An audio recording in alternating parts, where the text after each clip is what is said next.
Good morning, good morning. Get started in a couple minutes. Welcome, welcome.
Welcome, welcome.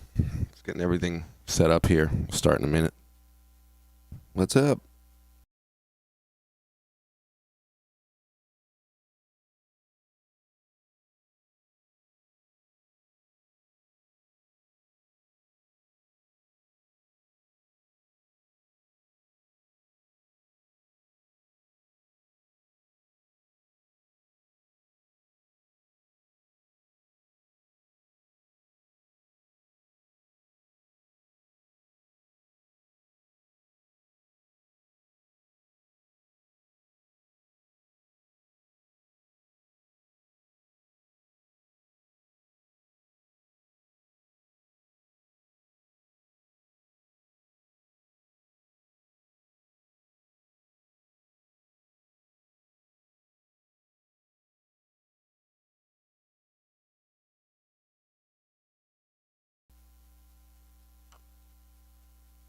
All right, I got my coffee. That was important. How's my volume? There, it looks good. Good morning, good morning.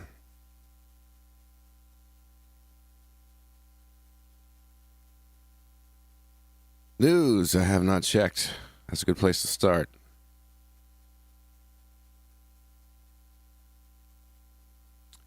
Squeezes going on.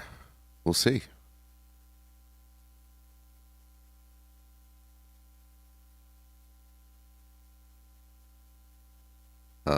I gotta pop out the chat window. All right. Well, we have been ranging for a while. Well, December has been a range so far, and before that we were ranging, weren't we?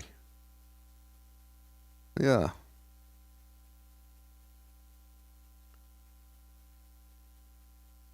What else? All right, let me bring up the news. 1 second.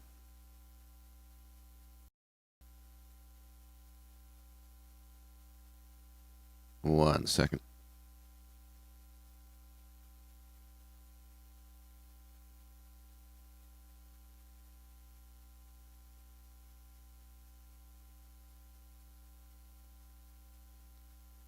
CPI or PPI? CPI. Yeah. High impact news is U.S. What do we have? We had already at 2 hours ago. High impact pound.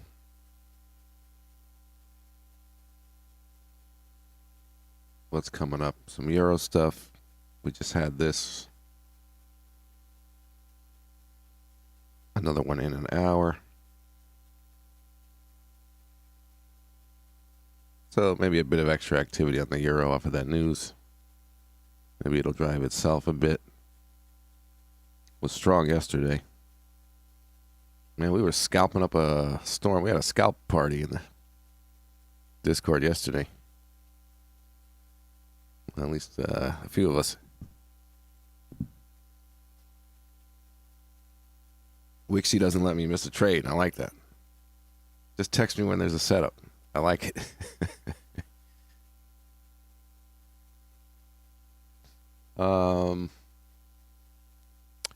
Looking at the rest of the week. Are we done after this week? Last week of the year?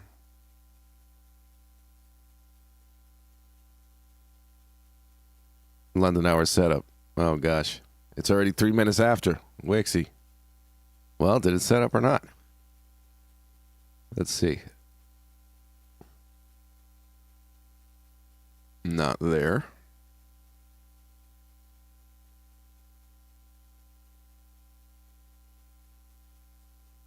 That might be a fake break.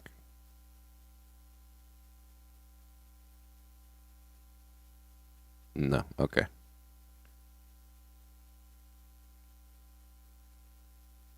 Where is the top of this thing? Is that right? Yes, right there. Okay. Okay, yeah, we'll keep an eye on that. The heck?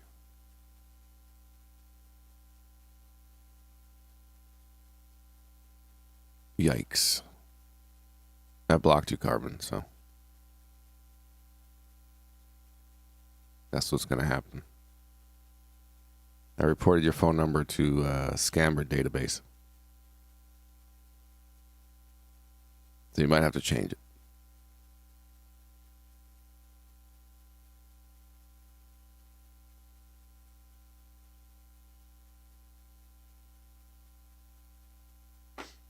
It's scalping season.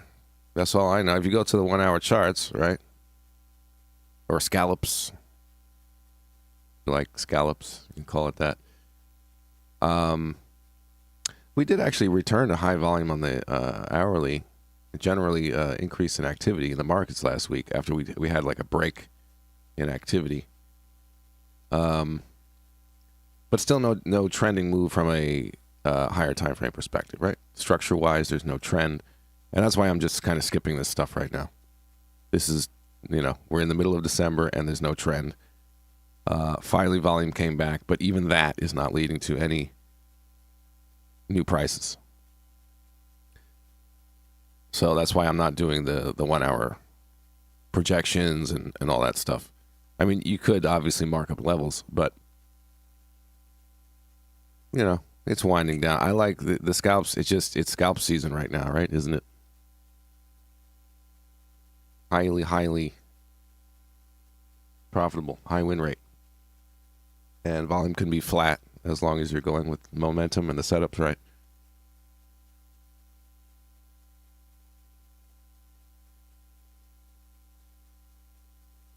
But we have seen some good moves. We just kind of end up going nowhere, and it's scalpable in both directions. You know what I'm saying?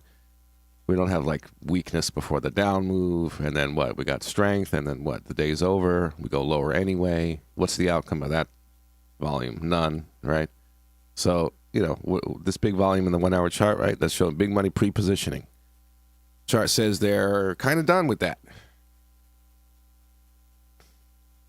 or at least the high volume points are not in expectation of a trending move. We see it multiple times in a row. It's the middle of December. It's nothing weird about it, right?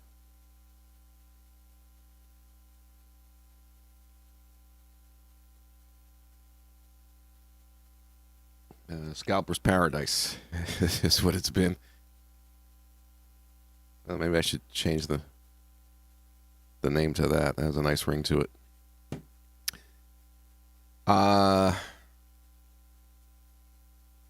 LOL, the memes are fire. Okay, SpongeBob memes are the worst memes ever.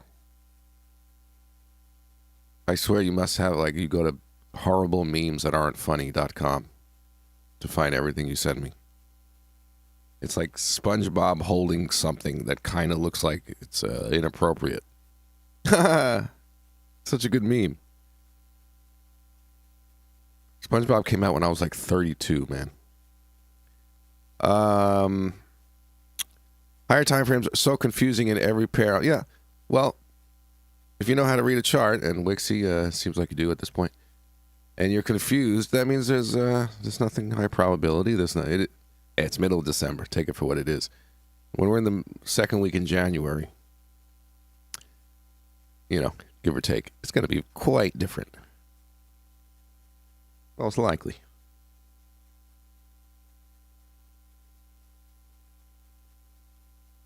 So we'll see what's up with the London hour trade. We'll see what's up with scallops.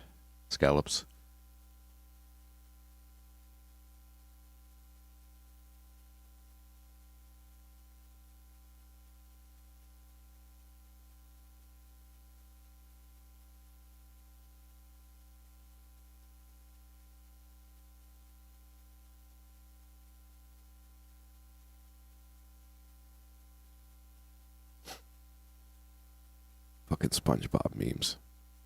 I can send you the funniest shit that anyone's ever seen, and you'll send me a freaking SpongeBob meme. You won't even say anything. I'm done with you.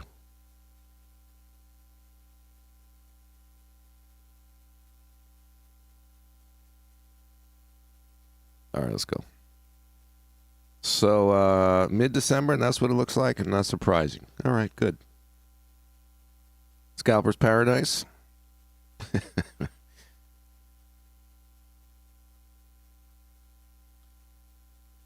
Anything else to do? I guess we're looking for trades.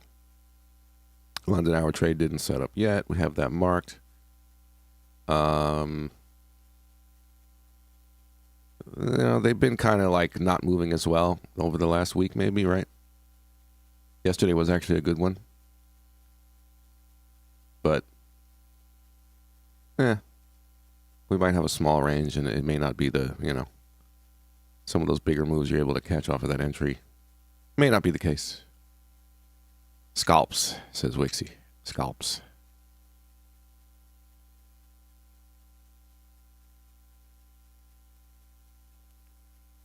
I told you Wixie was going to smoke all of you now. Told you.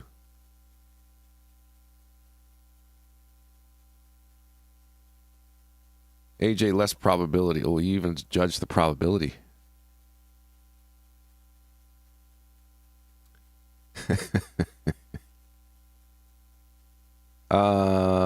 That is not something I would do. If anything, I'd go short. If I had to take an AJ trade right now, it would be short because of the lack of continuation on this pattern. And very often, and this is kind of a side setup that I take occasionally, but I maybe will work it in.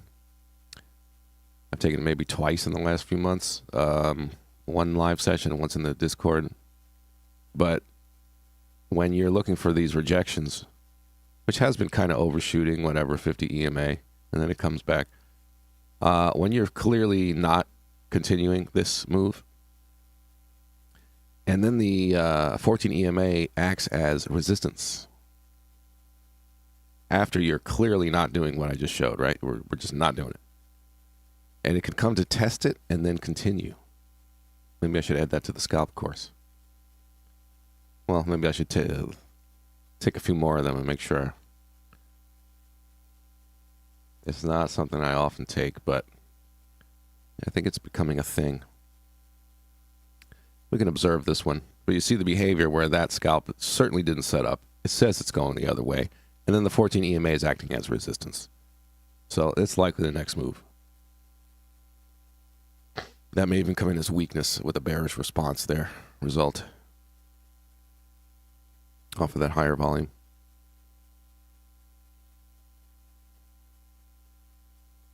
I've made it for these scallops with Pete Christmas edition. Welcome back. So there's an example of it. Right off the bat. And, I may start working that in. Man, we're still adding trades after all these years. Watch it go. High probability move is to get to that support. We're talking about scalps. That's 10 pips away. And whatever else it may want to do. 618 overshoot. I'm just observing that, though. I didn't jump in anything. What time is it? But I don't want it to get too weird, like everyone's just like overly obsessed with 14 EMA reactions and trying to guess which way it's going to go. I don't want to make it fuzzy in people's minds, but also it is sometimes very clear like that. Don't take the long scalp, right? No confirmation, don't take it. And then typically you'll see that it's back to test it, and it's acting as it would in a downtrend, right? We're rejecting it this way now. So there's something new to check out. Again, it just, if you know the scalp method, the scalp setups, which are not complicated at all, this is logical, isn't it? There it goes. A lot of people have gotten the scalp course lately. Thank you very much. If you have any questions, let me know. Let me know how you're doing. Yesterday, we cleaned up. What did we get, like 5 scalps yesterday? At least 4.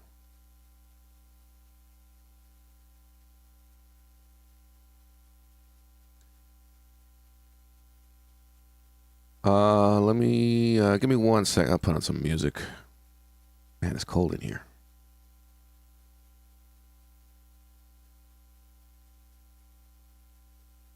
One second.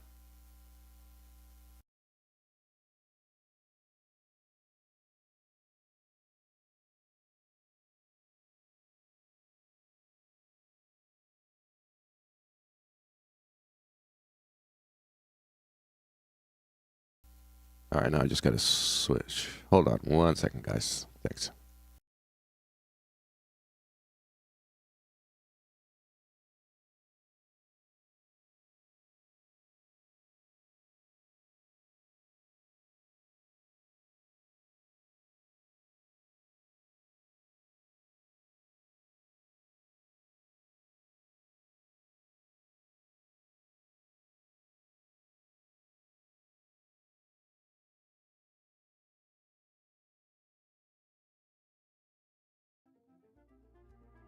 Introducing the most comprehensive.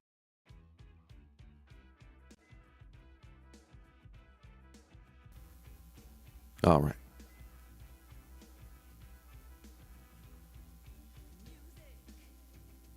All good? All good.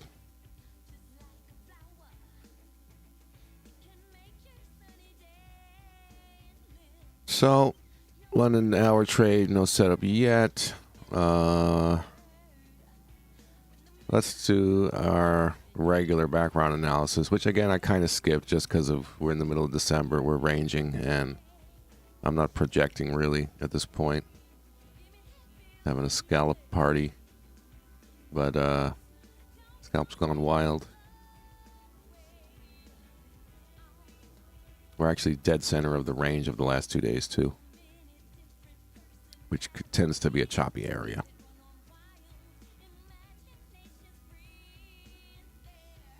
But at this point, I'm just marking up obvious levels. I'm not really worried about what phase we're in or any of that usual stuff. We'll get back to that. What did we have yesterday volume-wise? The high volume showed strength. Yeah, this is typically what we're dealing with lately. Again, here it is, right? So your high volume yesterday is your very, very typical sign of strength, right? Why such a small bar on such high volume? Because as some were chasing and selling, others were buying, and that's why it stopped and it went up. There's a lot of buy orders came in here, smart money positioned long. And then what happens when you revisit that area? Are they continuing to build up long positions here? Nope.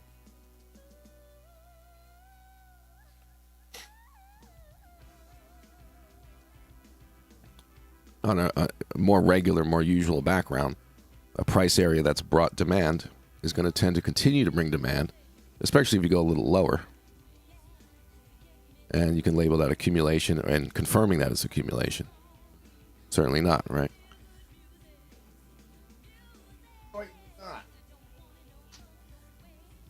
That's kind of the behavior we've been seeing. Again, it makes perfect sense for this time of year. We're having a scalp party.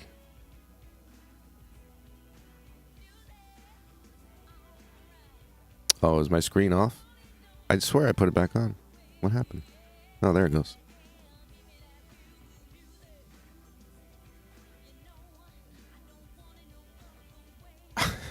Sorry, I scared you. What I was showing when the screen was not on was this. So again, this is just typical behavior that we're seeing now, and it's telling us what's going on. I was pointing out this. You didn't see my screen.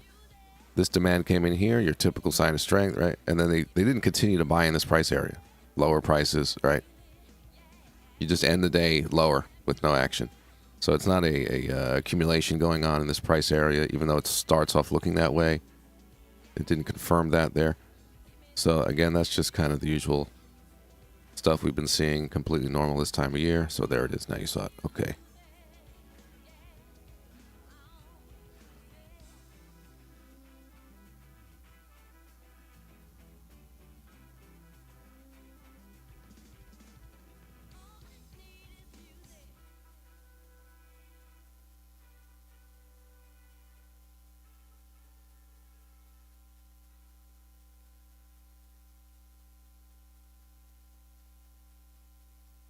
So we'll get a sense. Well, there's some questions I was supposed to answer today. I was going to talk about how I use the indexes, why I even have them here.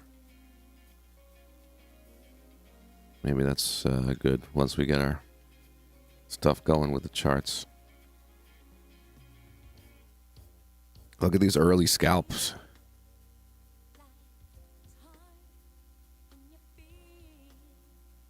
Scallops. I want to go back in the chat. Did we get everybody here?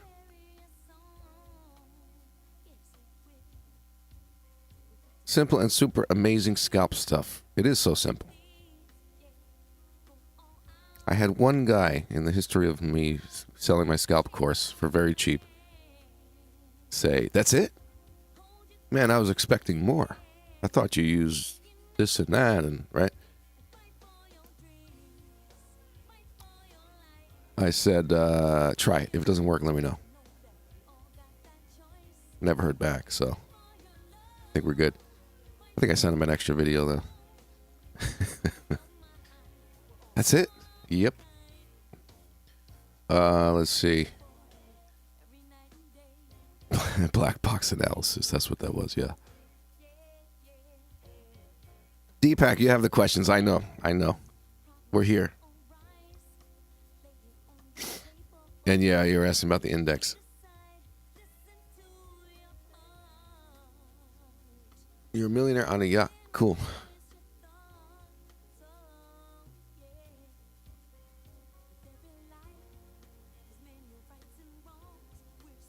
Why smart money buy too early? Prices dumping is a question. Buy too early. Yeah, I remember you asking that question. I'm just looking what potential opportunities are there right now.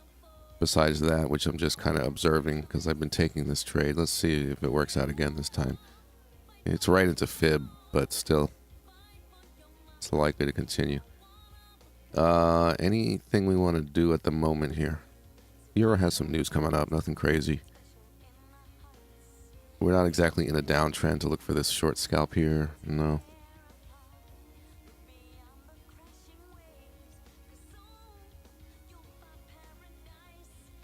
This guy. We'll see if that comes around. Oh my gosh, I'm going further in the wrong direction. Okay, here we go.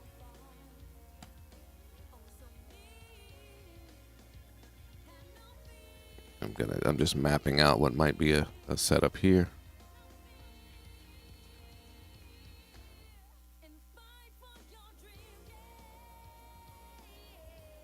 Yeah, something like that, right?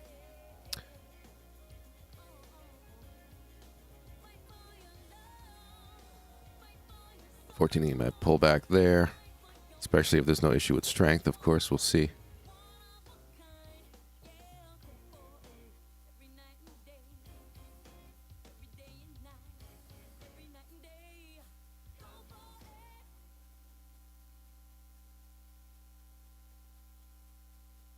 again, potentially that pattern that I just pointed out, the variation on the scalp that I'm kind of observing, and I have taken some again here, right? So you wouldn't want to take this short scalp, right? Because of the high volume off the low. The higher it is, the worse the scalp is, so that's pretty high. So you wouldn't want to take that short, right? And now look what's happening. If we do this, if we come up, I'll draw the actual thing. Come up, right? Come back to test the 14 EMA, and then the long. That's the pattern. Again, the original scalp setup that I teach, that many of you are trading, I just noticed that it was from observation. Nobody taught me it, or whatever. It's not the most original thing on the planet either, but I just observed it. You look at the chart long enough, you're going to notice that, right? So same with this. You watch it for a while, you test it. It's logical.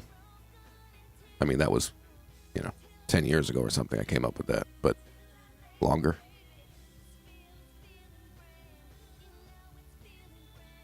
So, okay, let's answer some questions if we don't have any immediate setups. There goes the AJ. There it goes. All right, what should I answer first?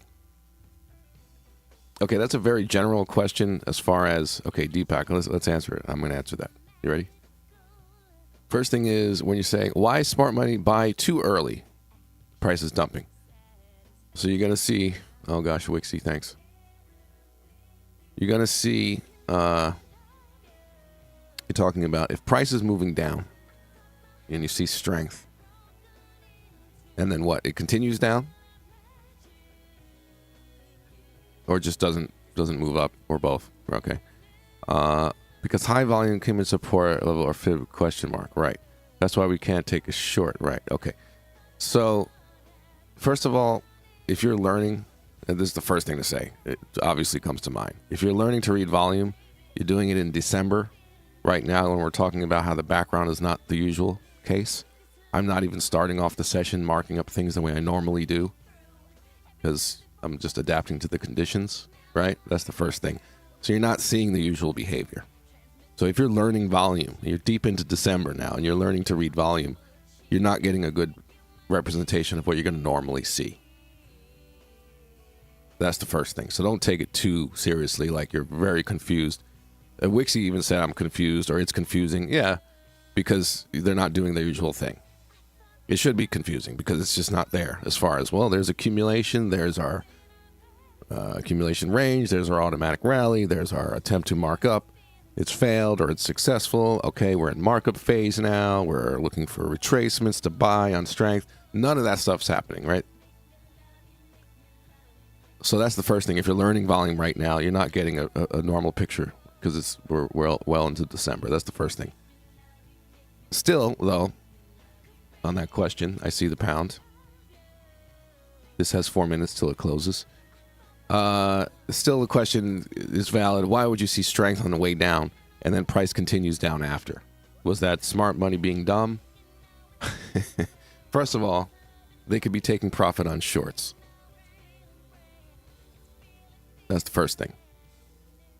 So if you have a lot of money short, they get a nice low price. Maybe others are jumping in short. They're pushing it down.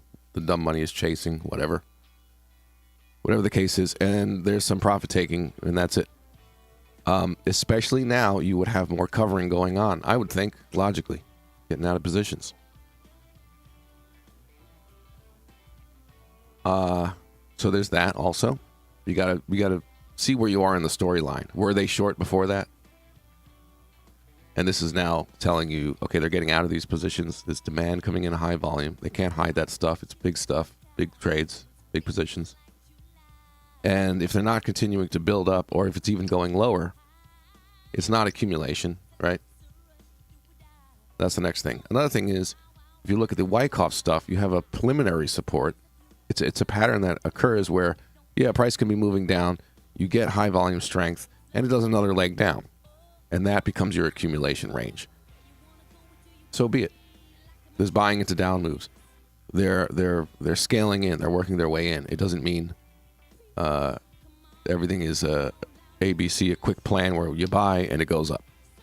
If they're working their way into low prices, sometimes you can get a better price than a lot of what the smart money did.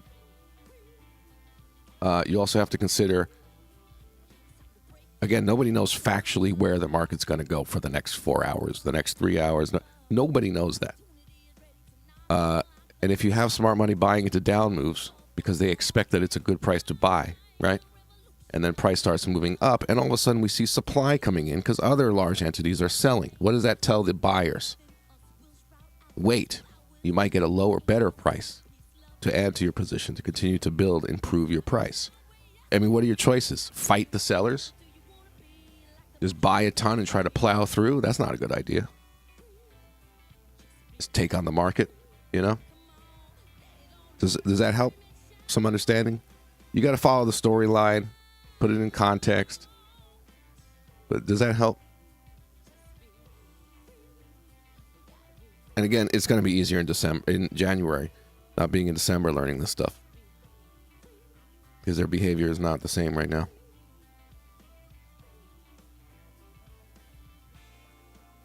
So Deepak, tell me if that helps. If traded with a reasonable risk, how much can this trading style look to return in % per month? I realize slightly generalized by personal psychology, ignoring December as well. Yeah, okay, good. Glad it helps. Any other questions, let me know. How much return % per month? It really varies on what the market's doing. That's the first thing I want to say. Because if I say it's 10%, it's 25%, it's 5%, and then it's wildly different, the market's going to do what it's going to do. Like all those scalps, all these scalp setups we've been getting, that's more than usual. And then we're getting less than usual of regular trades. So I think you already know that. It really depends how you manage trades, what you risk per trade. It depends on so many things. But if you're risking 2% per trade, like, you better be making 4% a week at least. Otherwise, something ain't right. You know? And so on. But it really depends. If you maybe give me more specific parameters, I could tell you.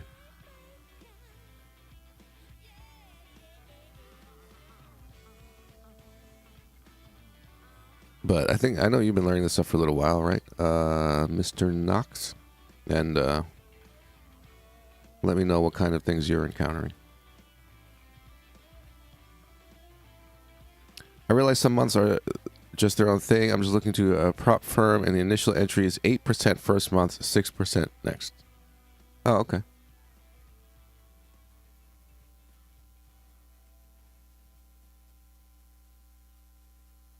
Yeah, I mean, 8% a month is 2% a week. If you're risking 1% per trade, that should be easy. Consider a 75% win ratio or whatever, you know. Should be easy.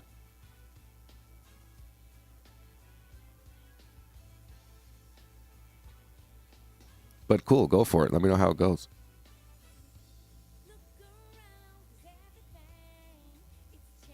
London hour. Oh, are we confirmed? All right, so that did confirm. Pound yen confirmed the long on the London hour trade.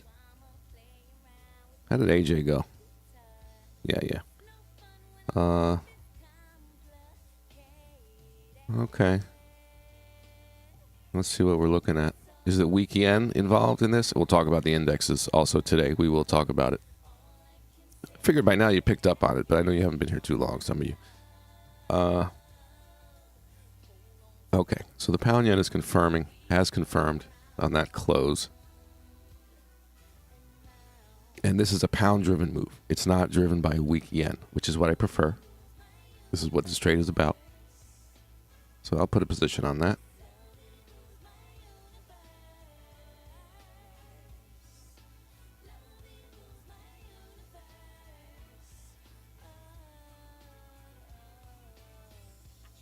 So confirmed is the pound yen London hour trade. Now 5-minute swing is just kind of big, isn't it? Yeah, it's a little big. We can go maybe at 70. 25 pips stop to start, and then manage the trade from there. Doesn't mean you got to keep that risk. Well, that's an average size. Maybe for this trade.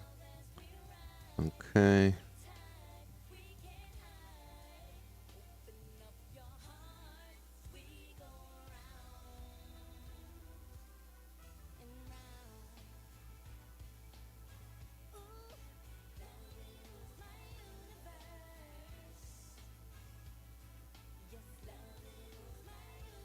Always wants to do a break test after you get in, right? What else?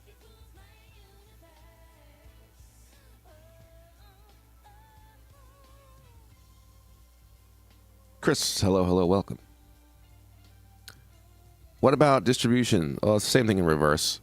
Like we see high volume of resistance after price again tests that area and falling down, but buying almost came on distribution.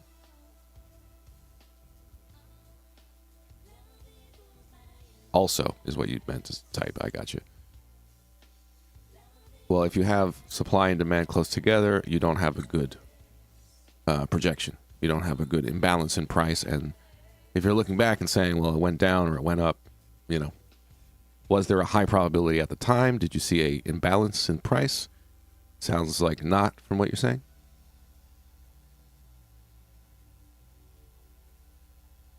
It's going to be easier in January, trust me. I'm just going to keep training for a few months. I'd rather be patient than give myself a bad trauma and effect. I'm like, that's good. Slow and steady. Nice. Enjoy the process. Is this volume indicator? Yes, it is. It's just a regular volume indicator. It happens to be colored to highlight if there's excessive buying into down moves, selling into up moves. I changed the indicator, but it's really just a regular volume indicator, and that's all I really recommend. I don't need the colors. I have a video about indicators if you want to check that out. Sorry, sir, for the grammar mistake. Okay, I know what you were saying, though. Long on pound yen. If it's back, we will manage it. Okay. Oh. Money, money, money. Oh. All right, I'm up 3 pips. Let's do this. Why am I only up 3 pips? Oh, I'm on the pound dollar. Well, that one also. Did I take the wrong one again? Oh, my God. This is the second time I did that. Why am I in the pound dollar? Wixie, will you trade my account? That's the second time I did that.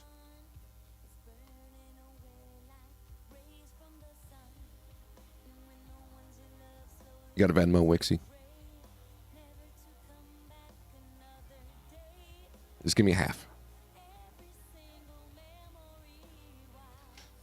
All right. Oh, I took the wrong one again. Oh, my God. I'm like, why am I up 2 pips when this thing just went up 15 pips from entry? Oh, my God. I took the wrong one. Why? It's too late now. Oh, my God. I might just put my stop at break even. It's a wrong trade. If it hits it, then I shouldn't. I'm not going to lose money on this. I did it twice now. Yeah, I'm out of the wrong trade. All right, well, congrats on this because it's looking better. And that was the one I was supposed to take. Anyway, don't worry about me. I'll be fine. Wixie, you're confused? Why? I took the wrong trade. Then the pound yen is what we're supposed to take. That's what you took, right? I don't know why I clicked on pound dollar. But I closed it. So enjoy your pound yen. You're up 18 pips. Okay, good. It's Stop at break even? Okay, good. All right, good. Well, ladies and gentlemen, London hour trade. I'm not in it because I effed up. I can't believe I did that twice. I did that like 2 weeks ago. CPI. What do I think about CPI? News is just an opportunity to push price around, and I don't trade news releases. I think that's totally whacked out. News is just a time of day where things are going to be super focused on activity, depending on how big the news is. Normally leading up to news, I don't want to get into a trade. And long story short, how do I deal with news? I let the news move happen, and I see the reaction to the initial move, because it could often be a trap. It's basically the market picking up and maybe making a decision about what it wants to do. Activity comes in, and it could be an up move that gets sold into. It could look like this. Hey, it's good news. Everybody's buying, right? And then you get weakness and you're looking to sell. So I'm looking at the reaction to the new prices. I don't look at what the news is. I don't care. The charts tell you what the big money is doing. Fundy trading is garbage in my opinion, in my personal opinion. If it goes up when it's supposed to, they go, look, it works. If it goes down, they say it was priced in or some kind of nonsense.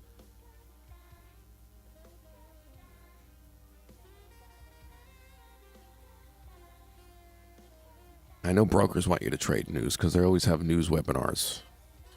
Odd behavior. That's not something I would do. Very gambly to trade news releases. Very gambly in my opinion. So you want to see what it does. It's just information, and then continue to trade.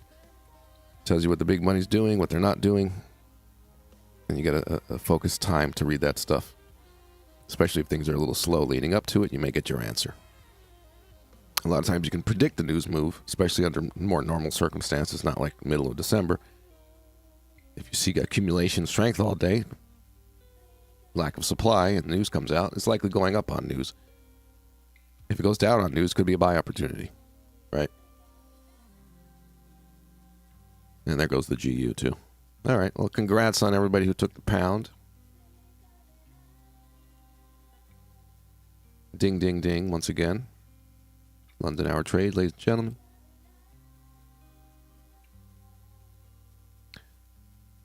So how do we recognize like pound driven versus weak yen? Well, that leads me exactly to the index explanation. Like sometimes $1 pair will just be doing its own thing, but I'm not sure how much I can trust its longevity. Exactly. The moves that are not driven by the US dollar or the yen tend to be more short-lived. It can completely reverse without much warning. The dollar and yen driven moves are the more reliable. That's the storyline. That's the background. That's why 80% of the time there's correlation, right? Candlesticks, I used to. Something different. It's all the same information. The high, low, and the close. Wixie says large volume bullish candles. Yes, so I would watch. So what do we do in that case, Mr. Wixie? What do we do in that case? You're long, and you see this, which might be weakness. What do? You know the answer. You're a good student. Exactly. If it closes up on decreased volume, what tends to happen? It keeps going and going, right? If it closes down, you might want to manage. Also check the 1 minute. Good idea. 1 minute may say something completely different. In this case, it's not as bad as it looks, right? Because that's where the 1 minute would show weakness. Not as bad as it looks. But you do have a mix of buying and selling increase in this area. We stopped the momentum, but the activity in the market increased, right? But the momentum to the upside stopped. So you certainly have some selling. Just kind of matching orders going sideways on increased activity, right? But yeah, the basics of how I would manage a trade, I was supposed to be in this, oh well, is look at the reaction. Again, it could confirm weakness, you want to manage. It could close up on decreased volume. It's likely going to continue. I mean, if it's just coming down, yeah, you might want to close half or something, especially if the volume is very large. It's not terrible here. But any crazy thing aside, you want to just wait. Depends kind of where you are also in your profit.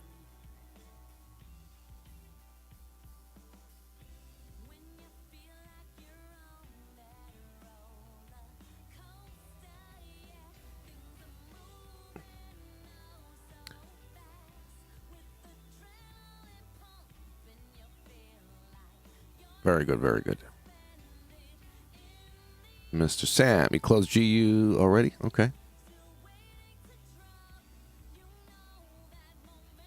Noise doesn't exist in the market. That is true. That's absolutely true.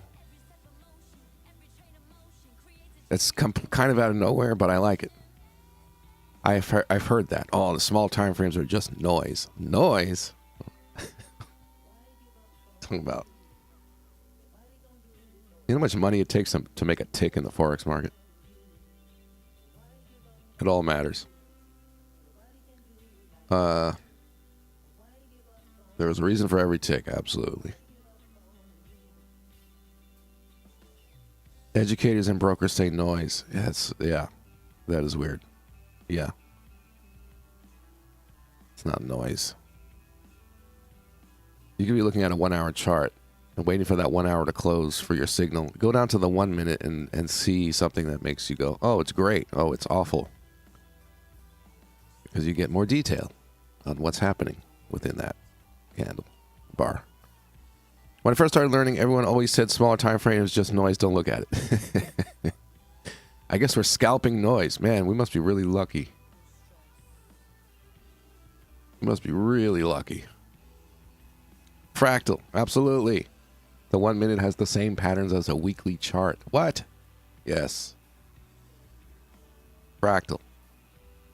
It's like the solar system in an atom. All right, we're getting way too deep.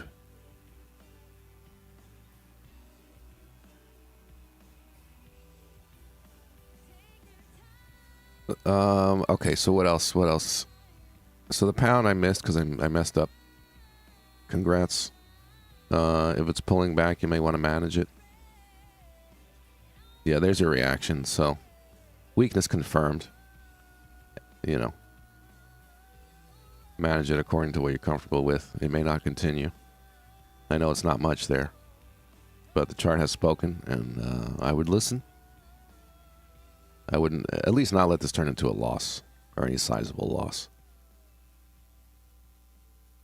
The chart has warned you. What else? Eurodollar is choppy sloppy. I wouldn't do anything with that right now. Oh, okay. We were talking about this potentially setting up the short. All right, that's not bad. Let's see if it wants to take its time and test a little bit more. Should we get into the indexes? Deepak, you're here. How weakness confirmed? I don't understand. Because you had high volume on an up move, and then the next bar closed down. That means the increase in activity in the market overwhelmed the markup style buying. It stopped the progress. The imbalance is not as severe. Make sense? And you're saying particularly that where the volume was, it's not huge, but it's higher than anything we've seen in the last hour or so, volume-wise. And to have that as a reaction, right? So the market is doing this, and then the activity increases, and now it's doing this. Has to be sellers. If the activity increased because it was aggressive buying coming in, then we would have closed higher, and that's what we were waiting for. To see. Make sense?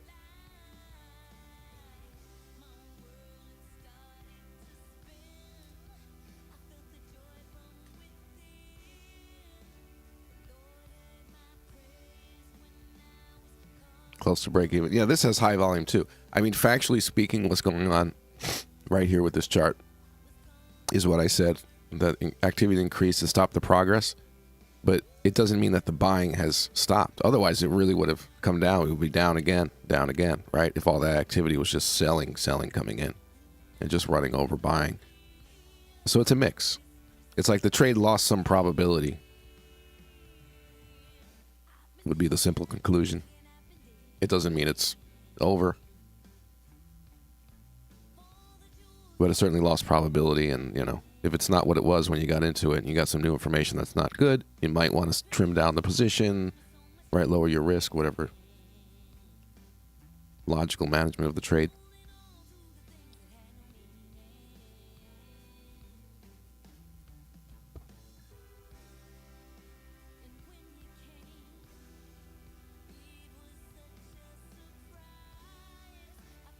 Weakness in the market is less buying and stronger sellers. Is this correct? It can be the same buying and more sellers. It could be more buying, but more sellers, right? It doesn't mean that the buying is less. If you notice, the volume is increased. And sometimes you get pretty regular sized bars, pretty average sized bars, average sized candles on really high volume. That has to be a mix of buying and selling. Otherwise, it would be a big bar in one direction or the other.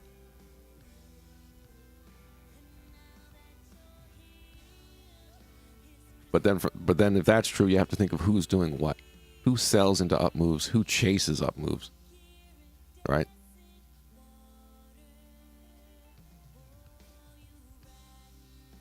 And I'm totally convinced that if smart money's trying to get out of long positions, right, for example, and there's lack of supply at a certain price area, they will mark it up aggressively, hit that supply, right, and get out. So there could be a run of buying right before they dump. All this stuff is shown in the charts.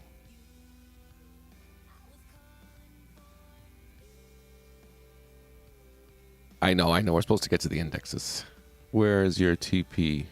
Oh, I'm out. So, Wixie, where's your TP? Normally, if you're in at 16877. Let's see. Normally, I'm looking at. Now we're really just in ranging conditions, so I would want to be aware of what is to the left as far as resistance. A lot of times you get fake breakouts, and that's a spot we already know that if sellers are interested in selling high, they may show up right there. You kind of just look at a high and a fake break, and then that's the high and the fake break, and then that's the high and the fake break. Happens a lot.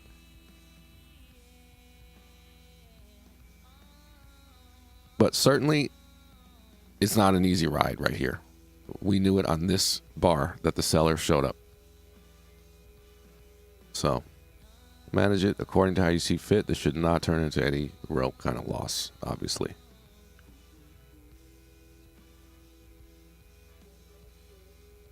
If I was in the trade and I saw this, I would definitely trim down my position. Because this happened really soon. And not a good reaction once we saw the reaction. And you're maybe up a few pips at that point, 2 pips or something, and say, okay, let me trim down the risk. You can be, see what it is with your stop. You can close half when things just look horrible. Because it is confirming weakness. If this drops, you can't be mad at it, right? You can't say, oh, we didn't know that was coming.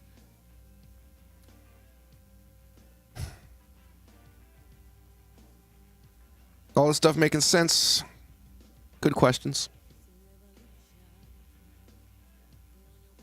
Big bar on downside, high volume means smart money.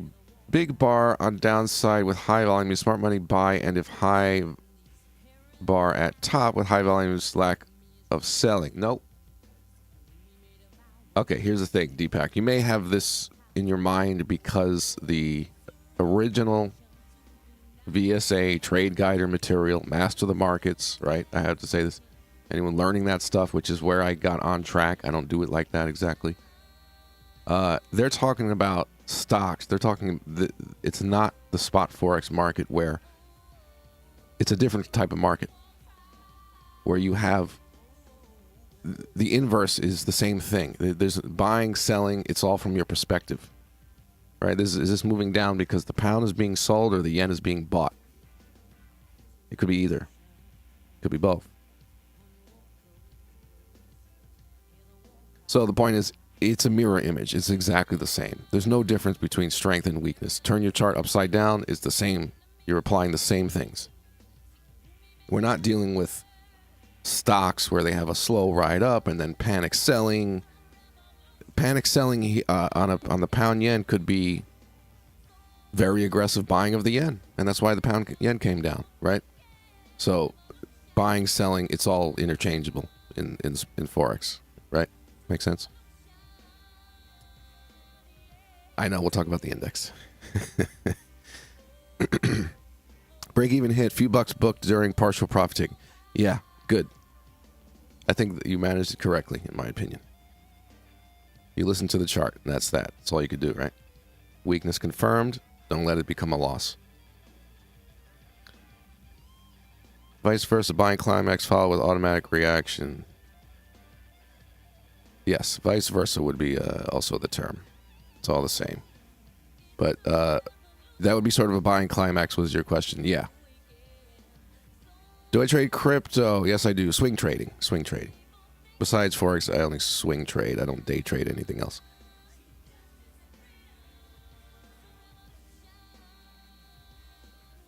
I mean, about crypto. What's the deal with crypto, right? You just gotta wait. I'm buying, I'm holding, and it's not going to go to zero.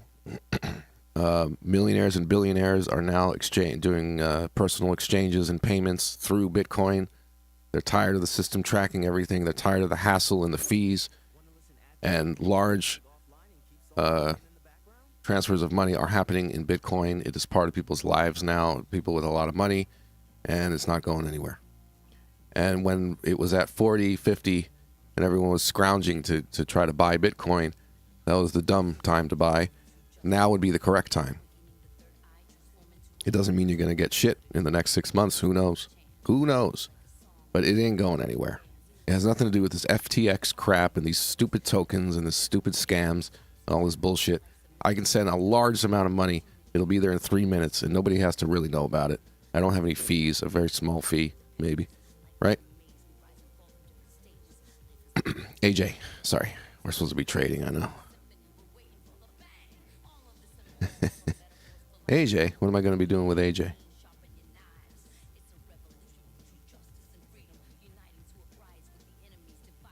What, a short scalp? Nah, it's indecisive right here. 5, 10, 15, 20 minutes on the 14 EMA with some healthy volume at least with no outcome. All right, let's talk about the indexes. You ready? Your friend, now I'm going to talk about something else. Your friend bought Bitcoin at the top. Exactly. Buy the panic. Sell the whatever. Sell the top. Sell the up moves.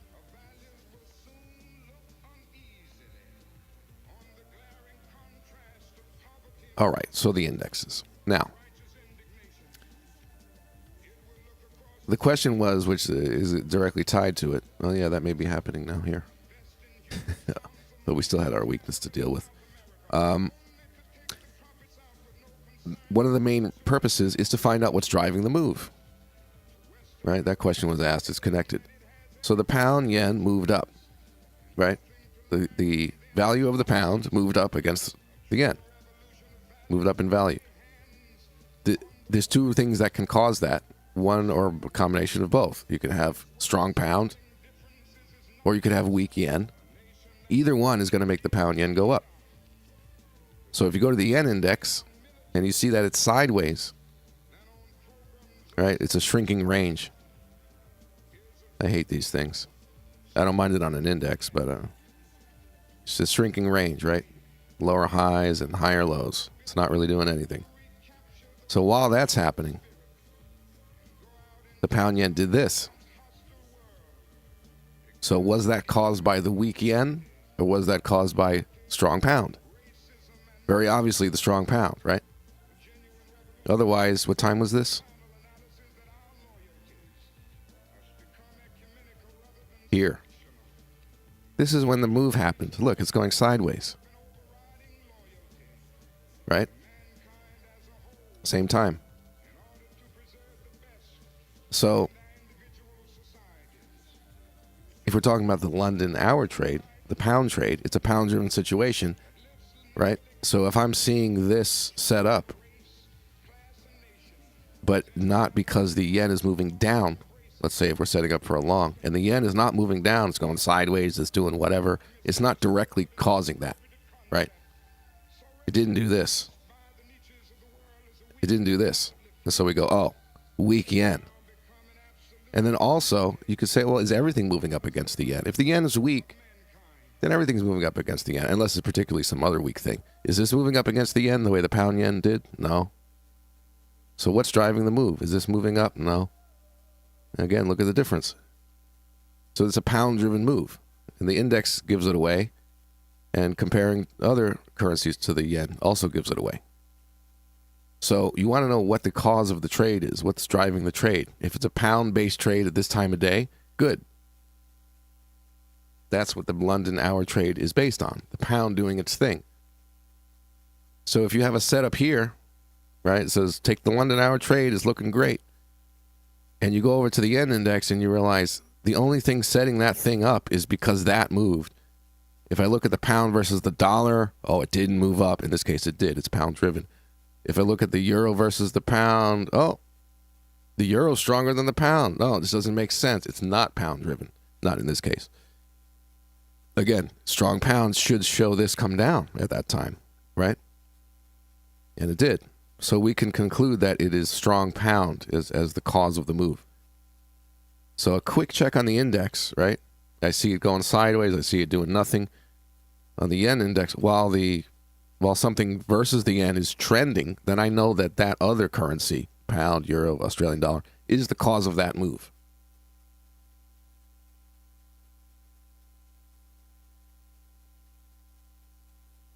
A lot of you probably knew that that's why I'm looking at it, but there's your official explanation. Makes sense? Any questions?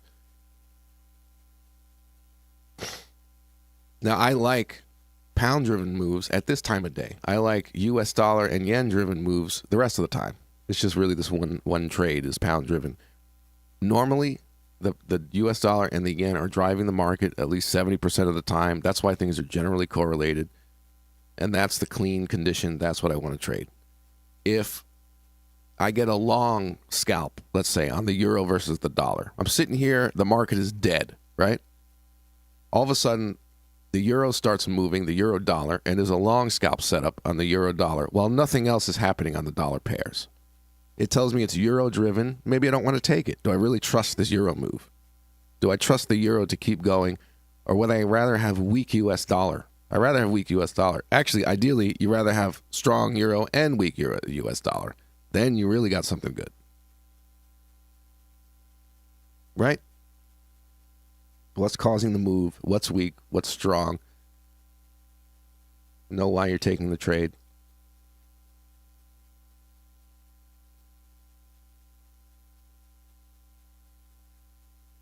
This is basics of correlation and why price even fluctuates in this market. It's only relative value. There is no absolute value of any of these currencies. There's only a value when you compare it to something else. So either of them can be causing the move or both. Right? You could have a situation where you have strong euro and a strong U.S. dollar, but the euro is a bit stronger. Do I want to take that long scalp against a strong U.S. dollar? Probably not. Not as high probability, right? Oh, is this thing on? Is that good? Make sense? If you didn't get all that, watch it again later. Take it all in. This is what the heck is going on. Be informed. There you go.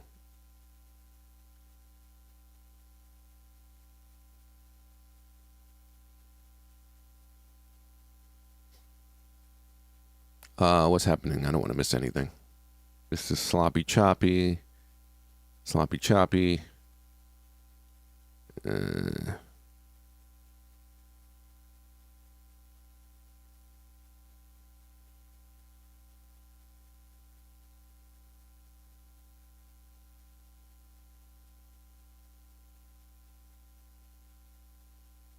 Not bad.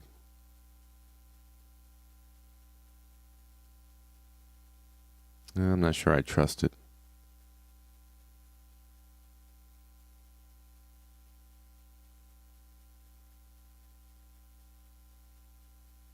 The euro is a choppy mess right now, right? So you can understand the euro dollar is this chop, EJ, chop.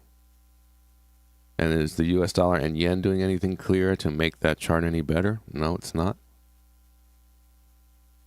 So right now, with the US dollar index ranging for the last hour or more, yen index ranging, any trending moves we see anywhere else it's driving itself. Yeah, that's probably going. Now, if I had strong dollar, right, trending upward, you can even see a long setup on the dollar index, so to speak. It doesn't mean it's, it's just a pattern. While you're going short against it. Good information. Helps you trade.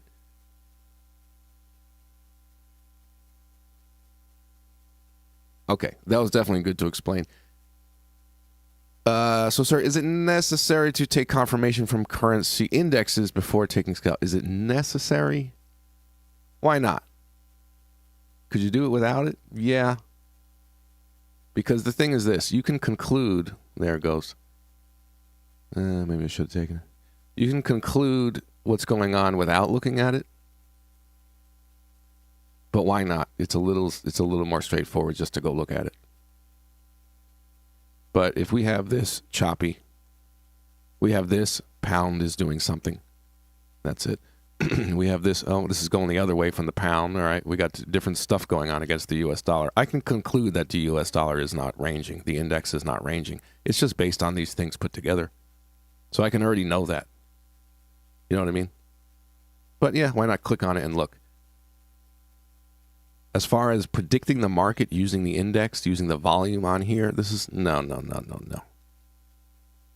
It's just going to tell you some information about what's driving the move. Good?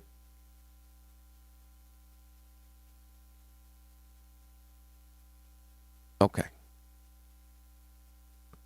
Hello, sir. Hello. Welcome.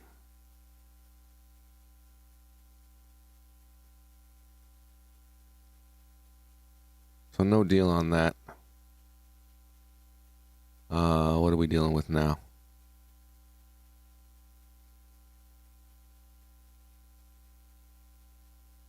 Why didn't I take that trade?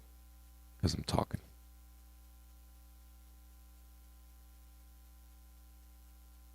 So right now you see it's weak Australian dollar causing these down moves, right?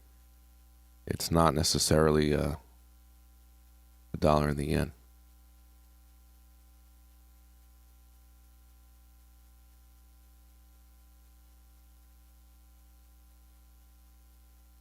Yeah, indexes generally can help you with that stuff. Yeah, it give you a understanding of what's driving the move, an overall picture of the market. If you see this flat, and then you see these going their separate ways or whatever, you quickly get a view on what's behind the scenes driving everything. Yeah.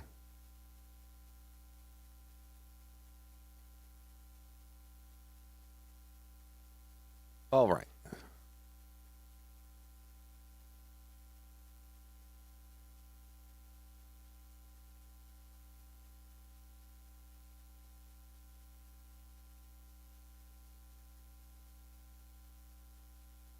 Where's the music? All I need is music. There you go. That's the song. Oh, no ads.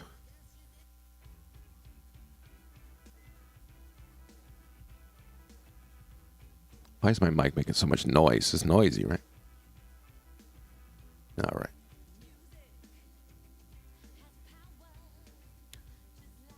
Who drives dollar index? Dollar, it's an index. It's a calculated amount based on its relationship to other currencies.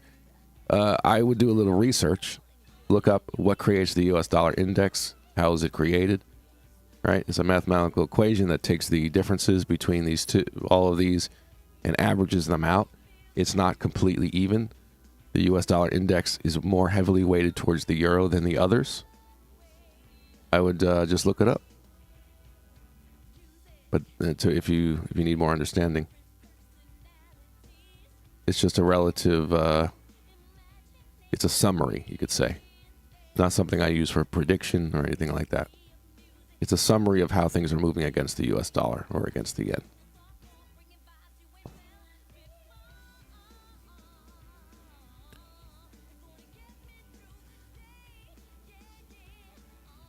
Just calculations.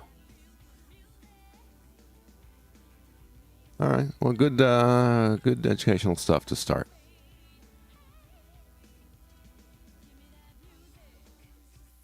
Wixie, 1 hour.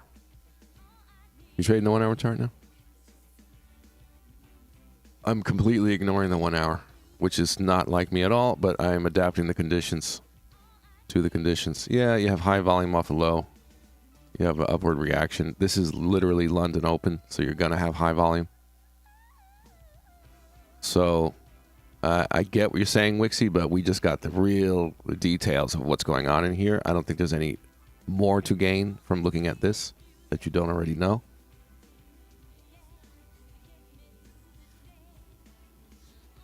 That could be looking bullish, but if you look here and you get some huge weakness, it doesn't look so bullish anymore, right? So you might as well get that information in there. Yeah, this hour had higher volume than, right? That's that first 1 hour. Okay.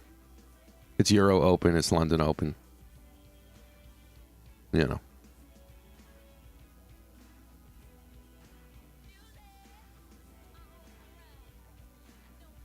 But you have more detailed information than that. Right. This could be huge weakness. You wouldn't even see that on the 1 hour. You know what I'm saying?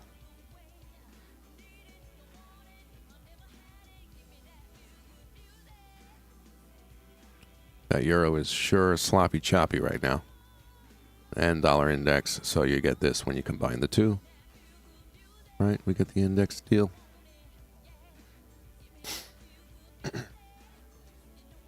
But I think maybe we have some new members in here. Welcome if you're new. I do this Tuesday, Wednesday, and sometimes Thursday. It's supposed to be all three. A lot of times if I have a good Tuesday and Wednesday, I'll just do something else Thursday. But that's when I'm usually here. And about 45 minutes into the London session, we start. Because I don't take a trade before that. I let it warm up. We got a little VSA. We got a little Wyckoff. We got a little technical analysis. We got a little logic and understanding. We don't use TradeGuard software. I don't worry about, what is it? The widespread, if Troy was here, he would get me going. Reverse up thrust, leading to climactic action. Sir, as you talk about VSA and make us understand using VSA, while no one is ready to talk about this stuff. Not sure what you're asking.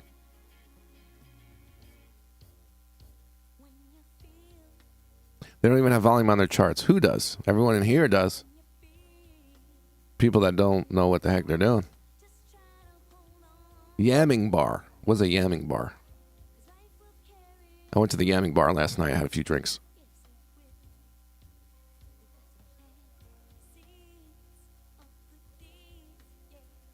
You're asking me about people who don't use volume?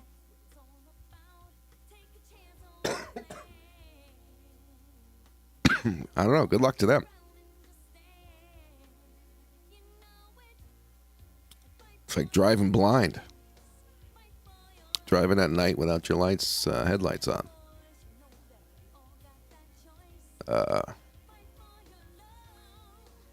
You could have a price mean completely two different things if you look at the volume and see what it tells you, right?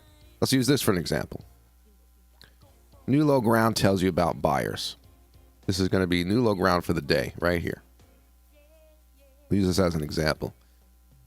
This could close down outside the range. And the average person looking at it going, okay, could be a sell, could be a breakout. If you look at the volume and it's excessively high, what does that tell you about these lower prices? Buyers are also interested. Otherwise, it wouldn't be excessively high. This is some huge bar, but otherwise, in normal circumstances. How do we really find out what's going on down here? Is it a fake breakout or a real breakout? Well, that depends how much buying comes in. Lower prices tell you about buyers. The more buyers, the more volume, the more chance it's a fake breakout. So the higher the volume is here, the more chance it's going to do that. The lower the volume is here, the more chance it's going to do that. Who cares how it closes out here? That's not as important. If it closes at or near the low on low volume, then you have a high probability of a breakout. If it closes up off the low, off of high volume, you have high probability fake breakout. To be a little more detailed. But without the volume, you're guessing. There's a lot of guessing going on. Not good. Do we have to talk about basics of volume? The big money, who is are the best traders, not the majority, the minority of traders with the most money who know what they're doing, operate in the same way. They can't hide the volume. Can't hide it. Whether they're getting in or out or doing nothing, it all becomes revealed. Yes?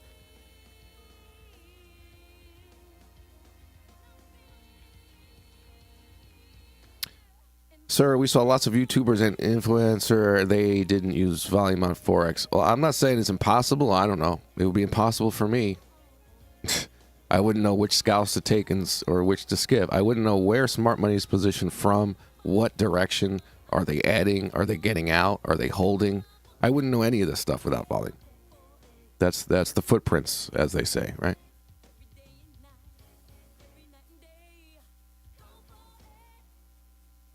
Oh my God. Can I start trading? I need to start trading. I know we cleaned up yesterday, but I'm here. Let's do something. Well, this may continue. Yeah, the thing is the euro, the dollar, a few of them are very choppy. The pound, yeah, it looks strong. It hit a bit of weakness. Who knows? It is a nice rejection off the 14 now, which is where they're going to show up.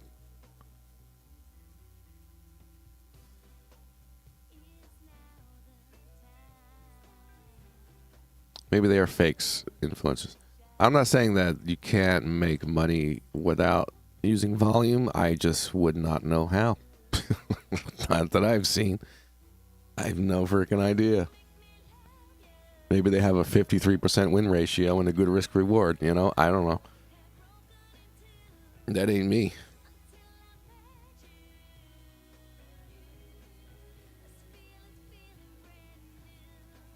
We have high win ratio and risk reward is whatever the heck the chart says. We'll hold it for 100 pips or we'll get out at 15.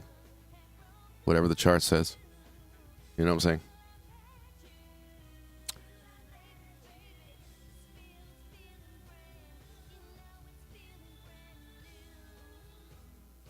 Okay, so we were using this as an example. So we close into new low ground on average volume, right? If it was high, we'd say buying is active, likely a fake breakout. It's going to go up. If it was low, we'd say very likely a real breakout. It's average, it's medium, which tells you, first of all, at least we know buyers are not all over this. It's leaning towards more likely a real breakout, right? The higher this is, the more likely it's a fake. It's kind of average. If buyers were interested, this is where they'd start showing up. Why? It's a long explanation. I'm getting into everything today. And there's still more questions. I'm supposed to be trading. All right, it's educational webinar. Welcome to this very special educational webinar. Live stream.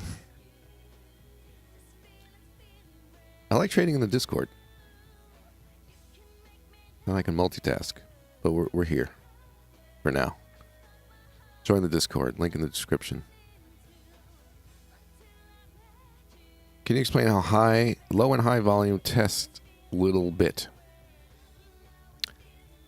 Well, the thing is about the word test, I tend to use the word test just generally as going to an area to find out something.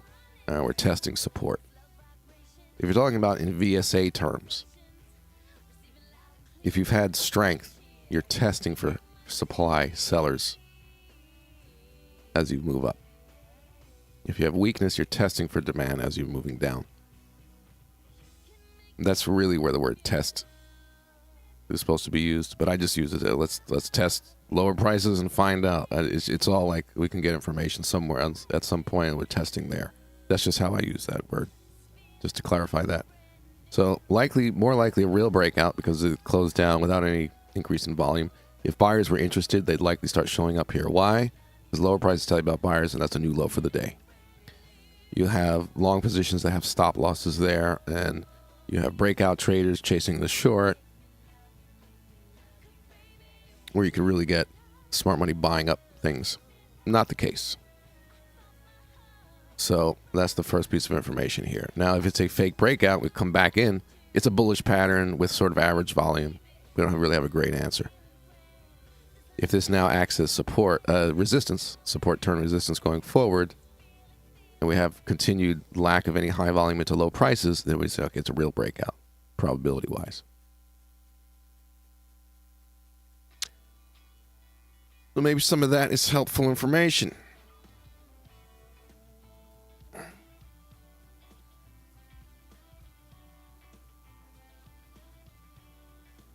Sir, you said low volume breakout means real breakout, but when there's high volume break, price still go down. Why?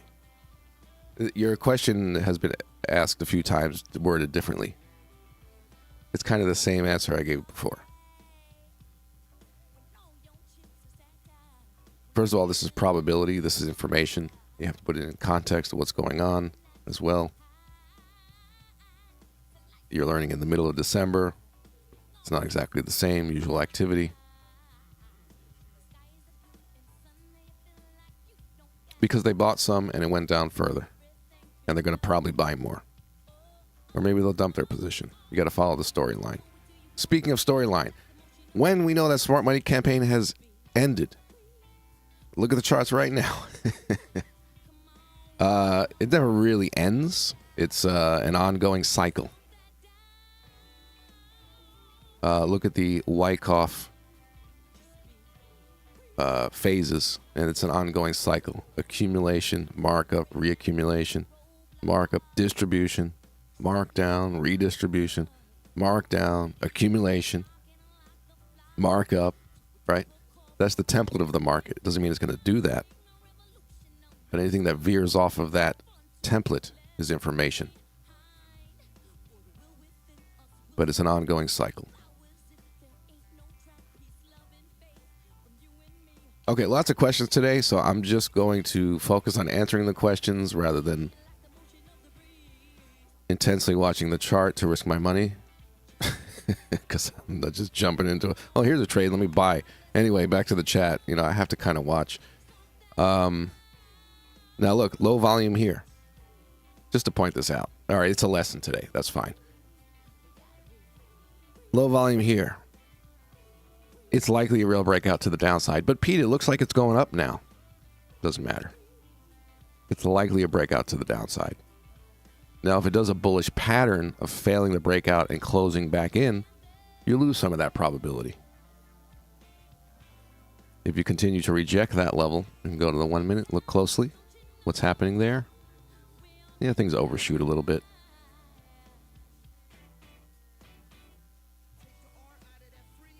Okay, I will continue to answer questions then. I know the euro is very choppy generally, though. I'm just using this as an example. It is likely going to break to the downside still. London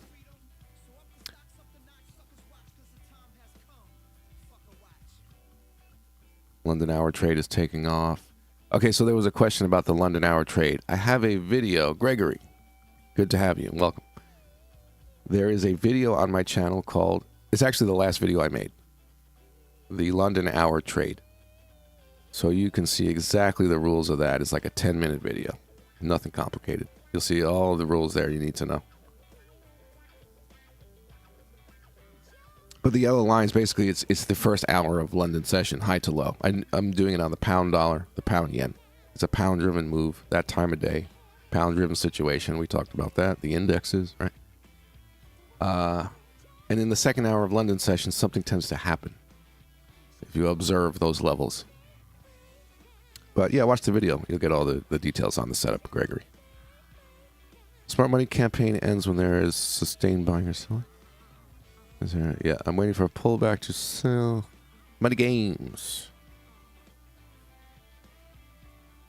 Pull back up to sell. I'll sell if we have weakness, or if we start trending down, I could get a scalp entry if I don't have weakness. GU just moved off 6.8 pounds, 5 minutes. GU. Oh, yeah. Little fibs. Big fibs. They're all good fibs. Yeah, 618 overshoot on high volume. Yes, correct, sir. And these are the things I'm missing because I'm talking, but that's fine right now. I cleaned up yesterday, me and Wixie. I laugh because Wixie's 21. He calls me sir. He's freaking great. He does everything exactly the way I showed him. He's not fucking around. Go Wixie. Show him how it's done. Gonna go far in life. Give me your Venmo.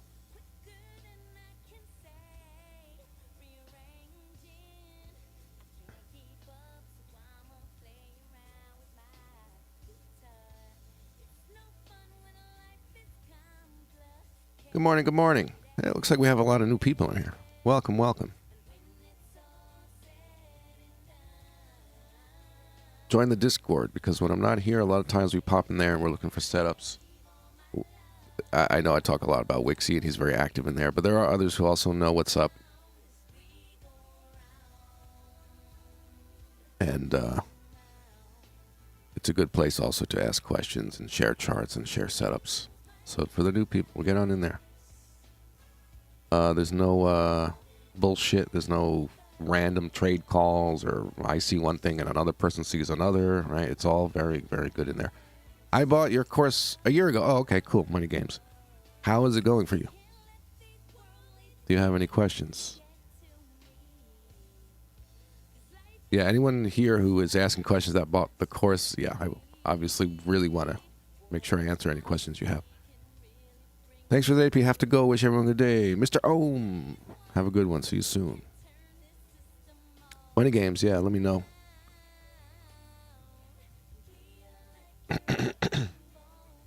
Lately, it's been scalps. And I don't know if you have the scalp course as well. The high volume on the 1 hour is leading to nothing, right? We're ranging. We're not seeing sustained accumulation or distribution. It's middle of December, completely normal. It kind of started around the end of November. Big U.S. holiday, Thanksgiving.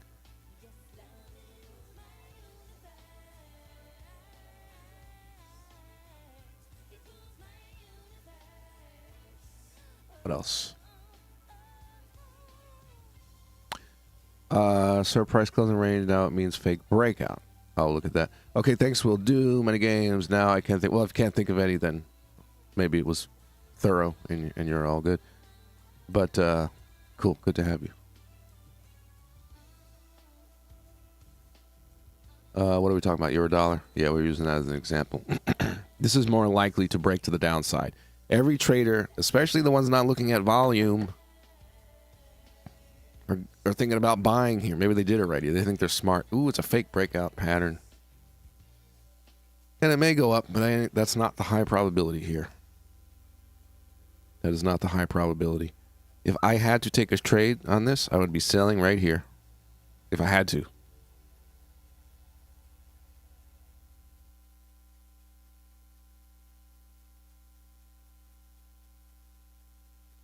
But you have a bullish pattern as far as the fake breakout, right?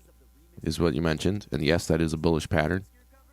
But volume is suggesting bearishness, or at least not a lot of strength really to back that up, right? And this one as well is low. There's not a lot of strength to back up the move, but it is a bullish pattern. So you have a bit of a mismatch. But volume leads the way. And if this suggests it's coming down from here, let's say 14 EMA rejection, maybe you get some weakness, right? I don't care about the bullish pattern. But ideally, you're going to break to the downside, and this will support will react as resistance, and that's a perfect world. You broke out, volume's low, the only up move hit this and continued, and that's a perfect world. But we're taking in information and judging probabilities. volume being the most important thing. The volume says it's not very bullish. The pattern says bullish, but volume is most important, and it is more likely to end up down here before it ends up anywhere else. But from here, if we were looking to get into the trade, you could look at the 14 EMA reaction, right? Very important here.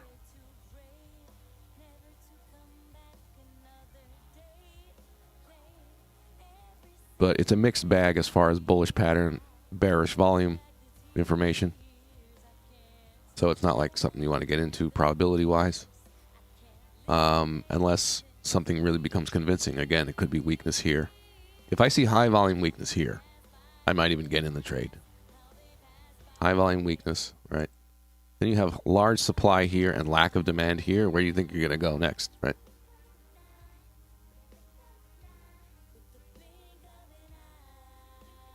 All right, good stuff today we're talking about. Got some new people. Welcome, welcome. We're trying to get it going. We're making money week in, week out. We're not on the radar. Come join. I've been doing this well over a decade and a half.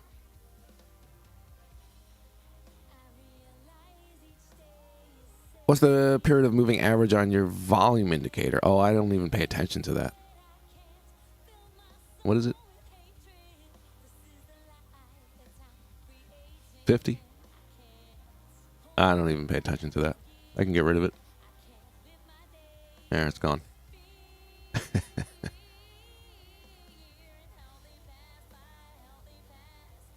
Why are people interested in these things? That's high volume. That's low volume. That's medium volume. You could tell.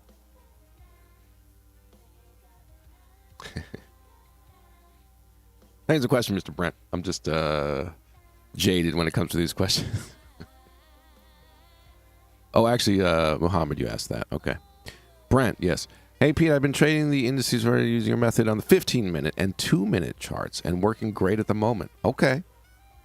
I don't use those time frames, but if you are reading a chart correctly, based on facts that it's giving you, time frames are just different ways to organize the same information, right? Same information, same tick data. You're just organizing it differently. Like I say, if you learn to read a chart correctly and you're not trading the same way as me, that's fine, because you're making decisions off of factual information and judging probability correctly. So nice. Good to hear. Scalp trade against the moving averages means less probability. Oh, I don't scalp against. If we're talking about scalp, yeah, we need a momentum. You laugh at my answer? Yeah, it doesn't matter.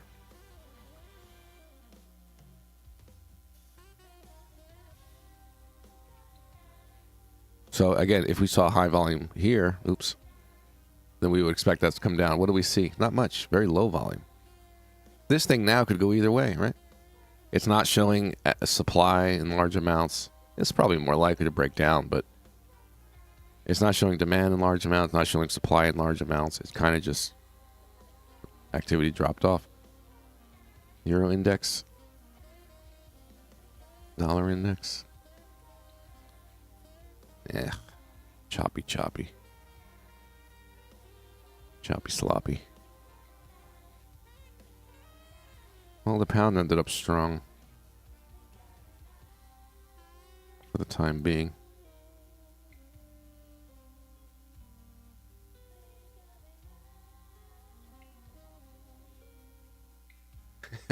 Before he answers, yeah. Also, what's the color mean? Is it a high volume? Yeah.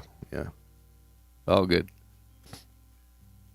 I just have the colors. I actually made the colors opposite from what they used to be. Red used to be green, green used to be red. And basically it's just showing me that, again, it's overdone right now, the way it looks. Maybe I mess with the settings sometimes. It doesn't matter. But if there's high volume on down moves, it's potentially buying, so that's green, right? If there's high volume on up moves, it's potentially selling, and that's red. That's all. So at a glance, it doesn't always get it right. But you see high volume is green on a down move. Upward reaction. So you confirm strength, and the strength is green. Whatever. Don't need it. Where is Troy? Troy watching stream. Troy, where are you?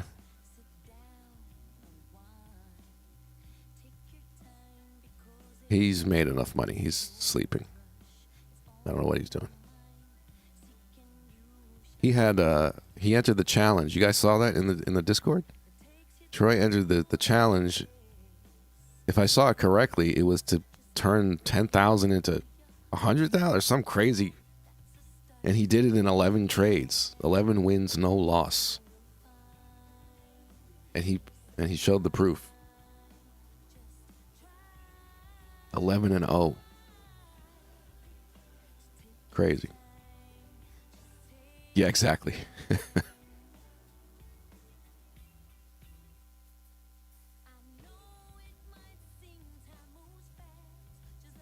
Yeah.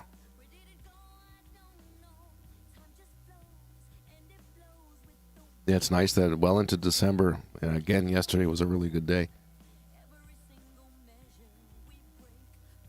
That we're still getting stuff, because you never know. Again, if you zoom out, it's just a big range, but you know there are these little trends within the range. Scallops.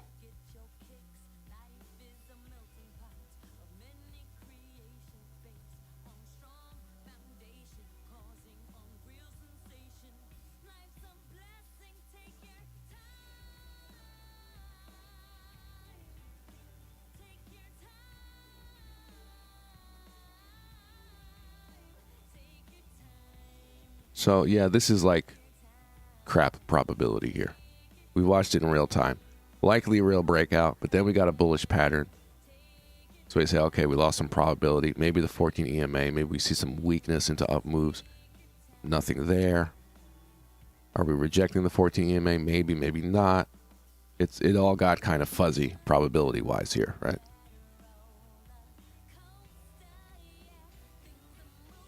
For the moment. I mean, that's kind of what the euro is right now. Choppy, sloppy. US dollar index still in the same range now for 2 hours. So that's not going to help anything move.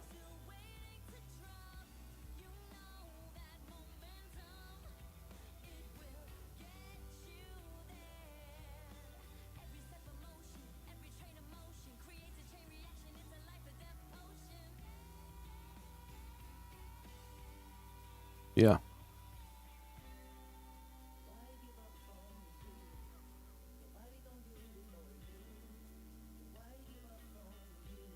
All right. Any other questions? I guess we're making this a very special educational webinar.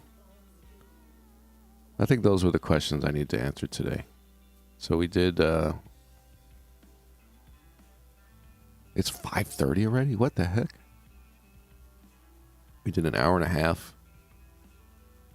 Packed with good stuff.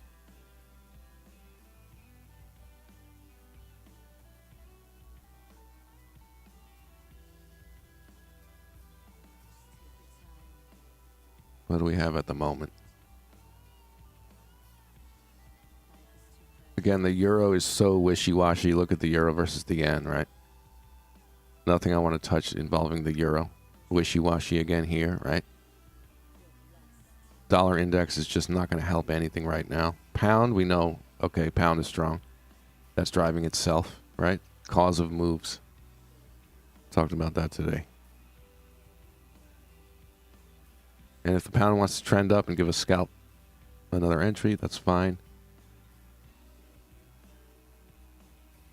We'll see what it looks like. AJ, that was a little weird on that short scalp because as it pulled away from the 14, first of all, it spent a long time here and you want momentum. Is it really a downtrend? No. There's a couple of things about it that weren't great. And then looking for it to pull away from the 14 EMA for entry, it just drops to like practically scalp target. So, you know, whatever. And now we're just going sideways. So it's a little choppy sloppy now. It's good to just, if there's anything to talk about, make some good use of the time. And then we'll keep an eye on things. We'll be in the Discord. Wixie, give me a heads up on trade setups. My new right-hand man. Check Bitcoin, sure. If a good sign of strength bar break, did you look for another confirmation? If a good sign of strength bar break, did you look for another confirmation? So if you have sign of strength and you break the high, am I looking for? Well, generally, a little different because now we're scalping momentum, but because of the way the charts have been into December. But generally, as a rule, when things are normal, if I see a sign of strength, and we're talking about the traditional entry off of that, you want lack of supply. That's the test, if that's what you're asking. 14 EMA is a very good place to see that. You'll typically set up a little automatic support, automatic rally off of that, and see if you have an imbalance. The sign of strength is nice, but lack of supply gives you the imbalance for the high probability up move. Maybe that answers your question.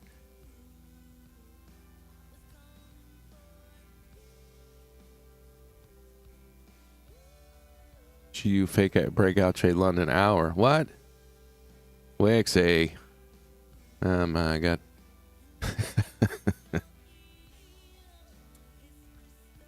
Yeah, it would have to be high volume. I don't know about taking a second one. What was the original high? It was here? No.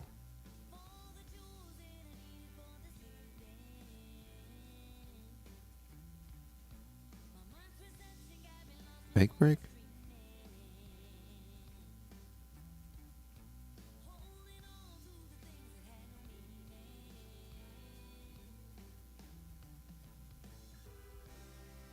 I don't know about that.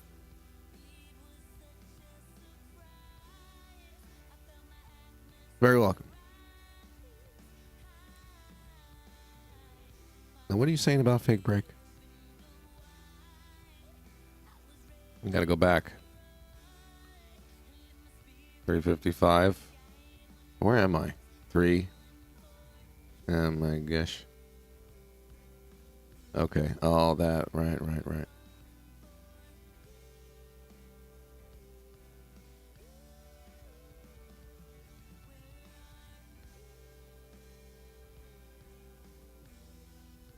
Yeah, I don't know about that one. Yeah, obviously it didn't set up either way.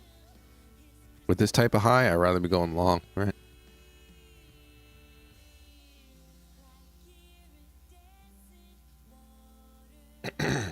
Yeah, I see what you're talking about, but obviously the volume's not there, the setup's not there at all.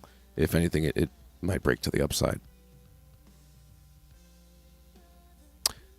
This is likely coming down. You think I'm crazy, right? I told you. I mean, what a shitty downtrend to try to scalp. Should I put a little something on it?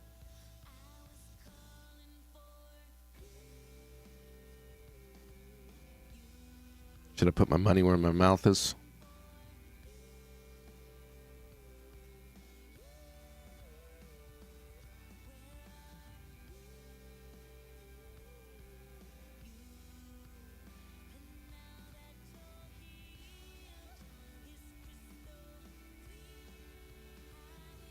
It's likely coming down. I've been saying it.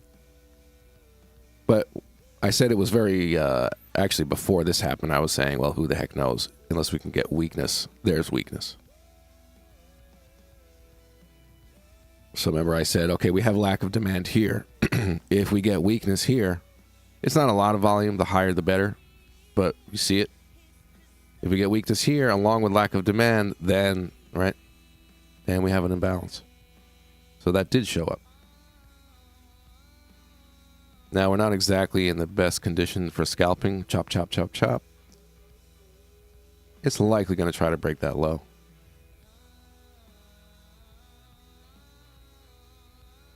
Dollar index. Chop, chop. It's kind of euro driven, isn't it? Well, if the US index is moving up a bit, euro moving down, it should give a quick pop down as far as a scalp.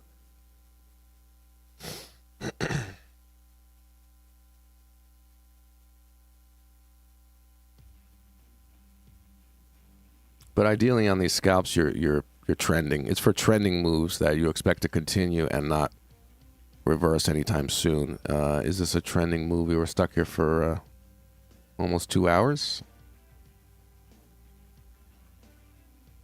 Is it lower lows and lower highs? Yeah, sort of. The more momentum, the better, though. I mean, if you're looking at the stuff like this, it's actually for trending moves, but it's more likely to break down. We'll observe. Oh yeah, people are asking about Bitcoin. Sure, snakiest, yes. Where are we? Oh. Again, I'm swing trading, so until we get into the 20s, I don't even care.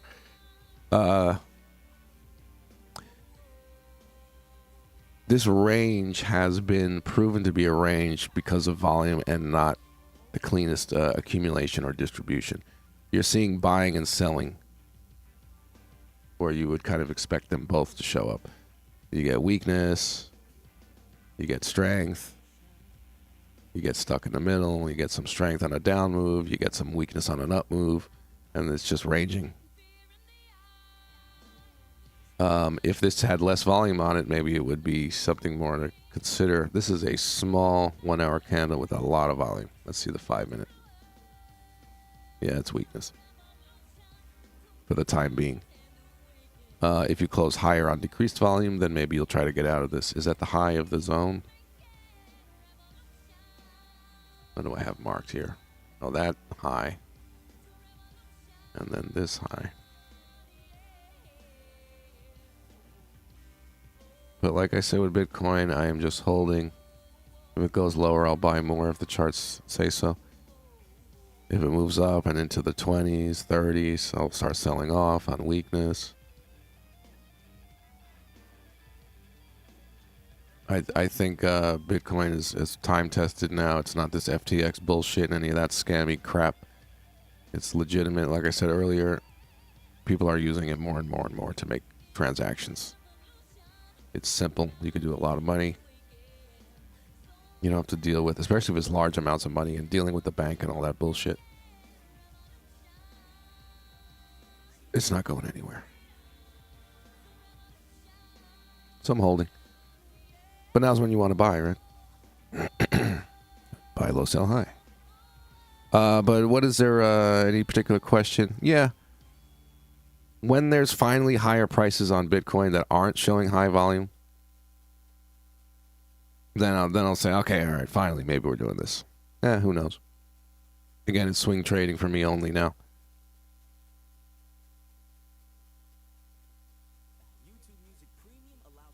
If it's going to do a DT double top, volume showing sustained selling. If not, we can go higher. Yeah, we'll see, right? Deepak, okay, cool. Yeah, it's basically I marked the high. This is the automatic rally off of that strength.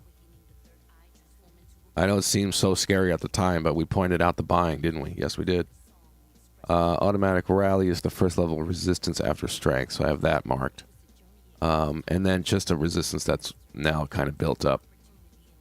I have that marked. Which didn't show a lot of selling there. That's not terrible. But if, we'll say this as a projection, if we can finally get through this level on some regular volume up here, then we're likely going to try to break out of here, and we'll see. If we can get through here, then we're officially in markup. We have higher highs, higher lows. We have cleared the automatic rally supply area. The Wyckoff stuff says the markup begins just above here. If we get there without high volume weakness. And then you get to fib and see if there's profit taking or what's going on in there. If you bought anywhere down here, it's a nice percentage increase. It's not bad at all. As a first target area on a swing. Depends what your position is.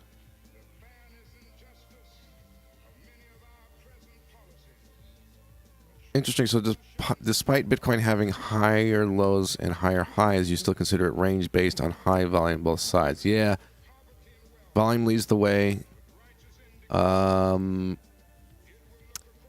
just in this again, look at the Wyckoff accumulation phase. And I don't use all of those terms, and I got sort of a simplified version of it. But you can have higher highs and higher lows within the accumulation range that we're in, and it's still considered not in markup, not an uptrend yet, until you break the automatic rally. That first level that it first hit supply, or at least more selling than buying, right after that bottom. So until you get out of there, yeah, it's not considered markup, and it's very true the way it works. Because once you get through that stuff, you can do a break, test, continuation, right? Reaccumulation, a couple of waves up. That tends to happen once you clear that without weakness. But yeah, I still consider it a range. And hopefully accumulation range. I see hopefully because we need to not see weakness. Otherwise, it's just a range. There's buying low, there's selling high, and they're not really positioning for either direction like that. That could be a case. But, everything's ranging right now, isn't it? For the most part. Not surprising. Time of year.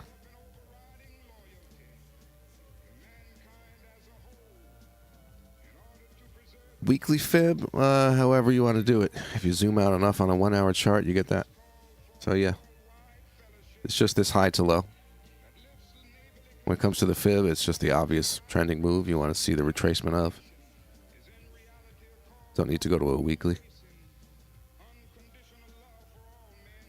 Somebody asked about some of the other coins. Litecoin, again, you see issues with supply.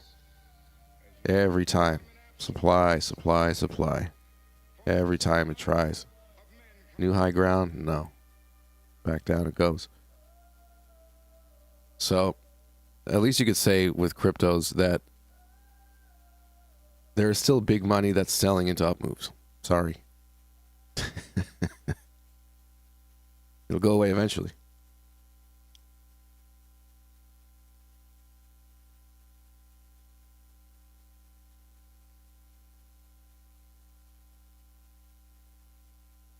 But it's kind of a common story, because then we're looking at the FOREX and it's the same thing. Yeah, we have high volume background that pops up here and there every couple of days or whatever, you get your high volume.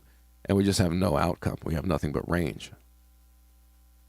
That's just what it is. December. Nothing weird about it, right?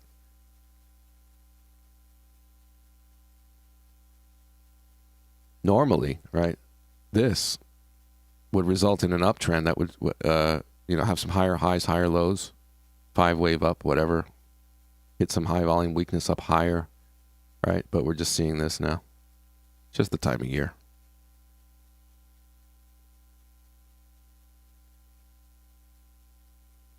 So again, if you're learning this stuff well into December and you're learning how to read volume and stuff, you're not seeing, the usual behavior.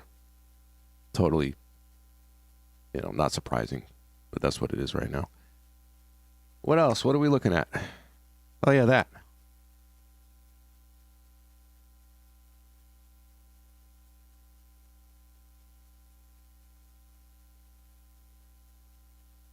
What does it tell us now, right? We said that was likely. Once we saw this close, right? We saw the imbalance between supply and demand as soon as this closed. We had some weakness. Again, it could have been higher and that would have been even better.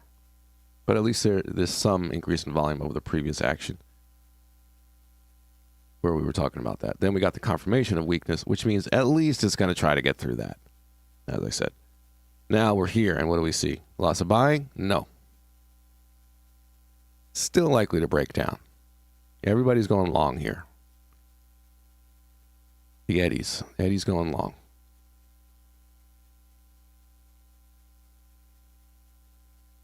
And we'll go and get his stop loss, which is going to be down here. Most likely. But right, that's the point at which we knew there was a supply-demand imbalance. We're likely to try to break here. And now to stop and test for buyers, as I just call everything a test, on low volume, if that's going to be the case again, we're still likely to go down.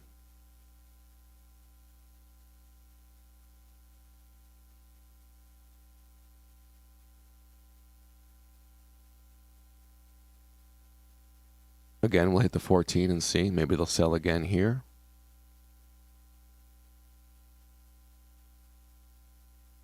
It should stop and test here. Maybe slightly overshoot, as it tends to do.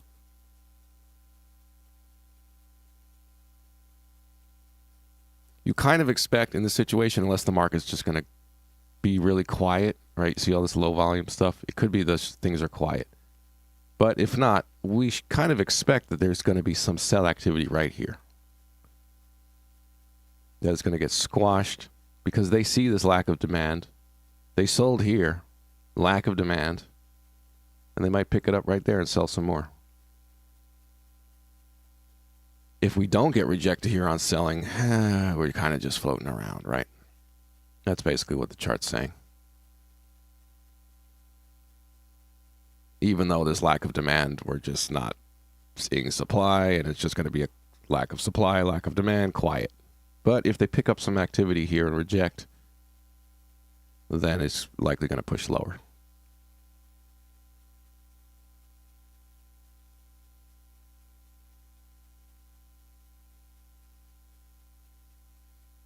All right. Well, at least today is packed with some good information, I think. Did almost 2 hours? That was fast. What else, guys? What else? New members, welcome. Join the Discord. We're reading a chart correctly. We're reading facts. Doesn't mean everyone trades exactly the same. Except for me and Wixie. Looks like we're doing it the same.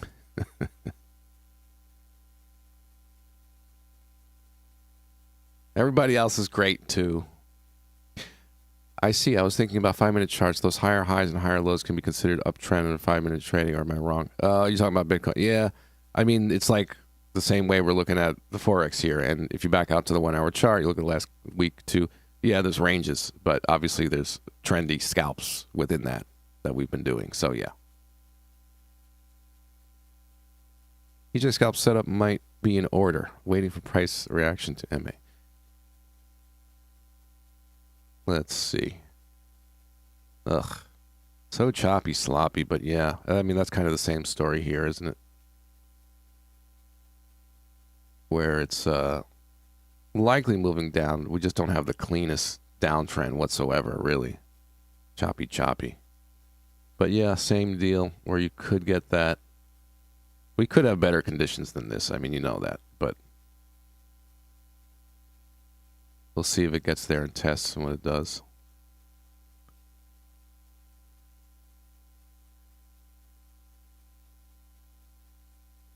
GU, did I see strength on GU? Well, now it's just very quiet. Into higher prices is actually very quiet. There's that, but not much weakness. That is likely the move. If we close up off of that. If we close down, then no. But 14 EMA test is coming here.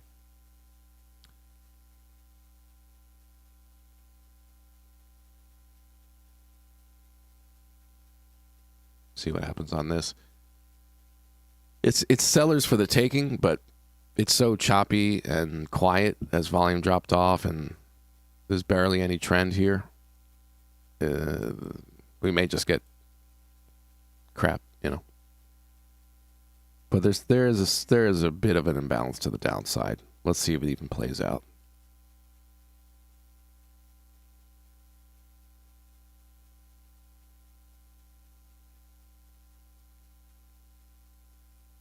What else?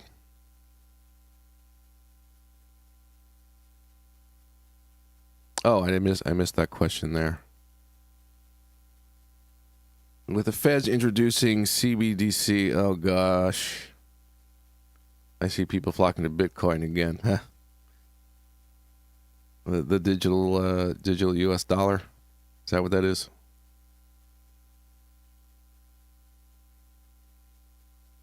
I am not getting with that, man. I am not getting with a digital dollar. Nope. We must fight. We must fight. Don't do it. Don't do it. Yeah, just come to the bank, or you can do it on an app, or just make a phone call, or fill out a form online or something, and all your money gets, and we'll give you a little bonus. Give you a little extra something for your trouble.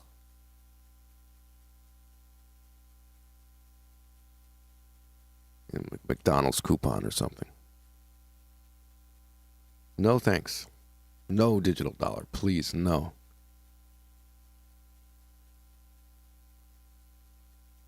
And if you know why, you know why. Come on, you know why. Okay.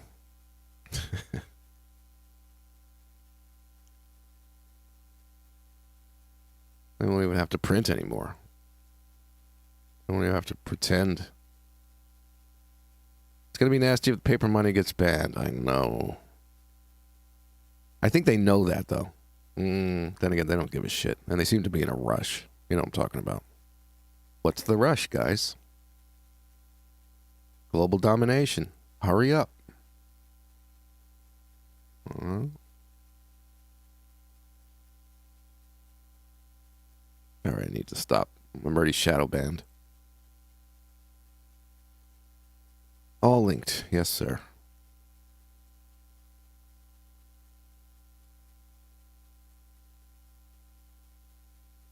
All right, $1 again, 14 EMA. Do we get a rejection? Or are we just dying out here?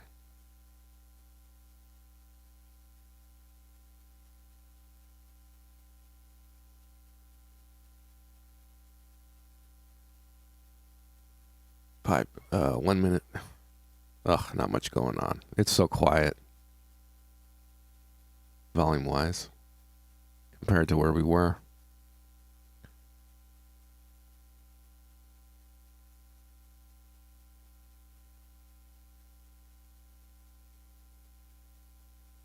All right, let's see what else may, if things want to clean up. Again, the indexes are not driving anything. Most of the time, that's what's driving things. So, if the euro's flat, and then also the dollar's flat, you're going to be flat. Pound has a bit of buying. Do we want to go with that? Maybe on a scalp. That's a decent reaction there.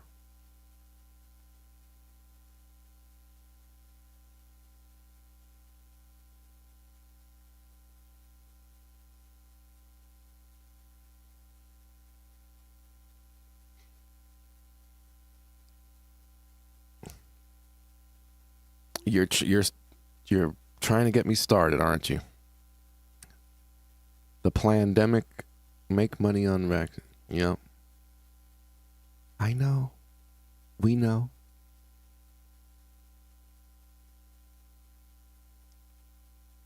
But can we have? There's a small victory to celebrate. Can we do that? Ready? A lot seems movie like, but when they do what? Oh, related. There is a small victory. Can we look on the bright side? This is what I think, my personal opinion. I'm already shadow banned. Who cares? I'm a failed YouTuber. I'm really fine with that. It's good.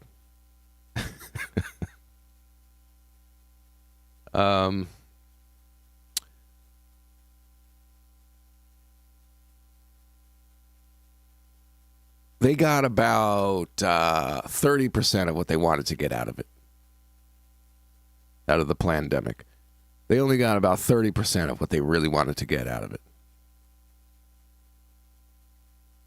You know what they wanted it to be. A lot of it, no. A lot of it didn't happen. Of course there is more, of course.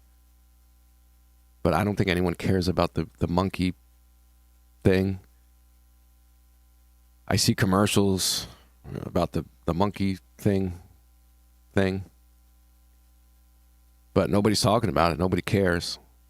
I mean, you were scared to die. And now you're just like, whatever. Okay. I think it's worn off. Oh, the climate agenda. Oh, God. What a scam. You know what the greatest... There are videos now put together on this stuff. Hilarious. It goes back to the 1960s, the 1970s. It's so funny. You watch documentaries from the 80s. By the year 2000, 20% of America will be underwater. If we don't act now, this is like 1982.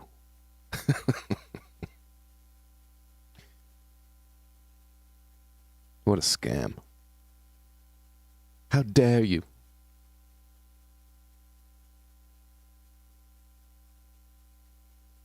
Anyway, we're off topic. Any other trading things to talk about? As far as scalps, there's just not much momentum as far as trend. They're for trending moves. Like yesterday, all over the place. And if I'm not taking scalps, I'm looking for high volume imbalances. That's not showing up either. Right?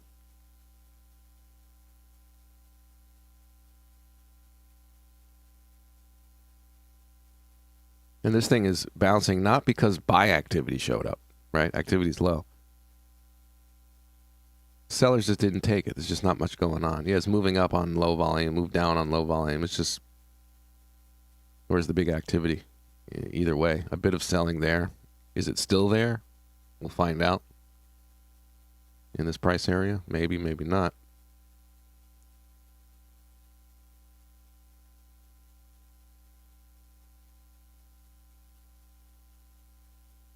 Yeah, it's not like yesterday where we had really great, and how it's been. Scalp conditions. Not so great today. Maybe the market will wake up. What's the news situation?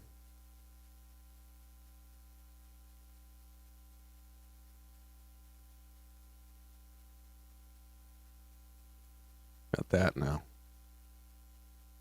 CPI. If the market's going to slow down, which it eventually is, and maybe it's really starting to do it now, we'll see, for this time of year, don't be fooled by news moves that all of a sudden become very active, because then it could just die out again for the rest of the day. You're sitting in a trade going nowhere. So that might be where we are, maybe.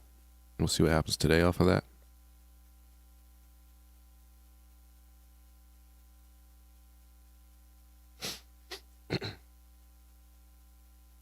It's deep. You have a second account? I'm going to start 8 hours a day trading, practicing by tomorrow with working on strategy. I want to improve my accuracy on trading. Any advice from your side? Exactly what Mr. Knox said there. Focus on education, all stream. December is education month, especially now. The rest of the month, you want to make a lot of money trading? You might just have to wait. Okay, have a little patience. Because it's starting to die out. Yesterday was great. We'll see what happens today. But sooner or later, whatever. I'm going on vacation. Absolutely, though. I remember back in the day, for me, December, once we got to the middle of December, all about education. All about back testing, learning. What works, what doesn't. Refining. Getting ready for the comeback. Getting ready to come back. December is education month. Because you don't have the pressure of trading, and maybe you work less, or maybe you have some time off.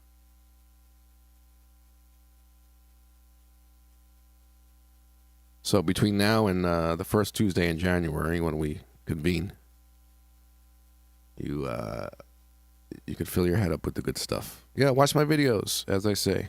It's free. I'm not out here pushing courses. All right, guys, you got to buy my course. We got a 10% discount. So the YouTube videos are free. The course is just organized. It's the same information. Free learning in December. More than you could actually ever watch, probably, at this point. Guys, use my discount code. Affiliate links.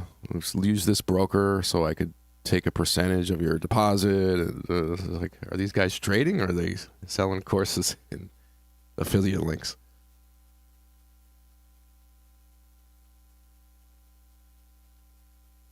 Yes, exactly. December is for learning. Correct. Most of the time you're in a range, yeah. And then the moves are just kind of out of nowhere. I mean, this is what I remember from It's like, oh, here comes the move. No, it moved up 40 pips, and now it's going to stay there for the next 3 days. So you might as well just stop expecting anything. Again, it could move on news today and then just die out at its new price, right?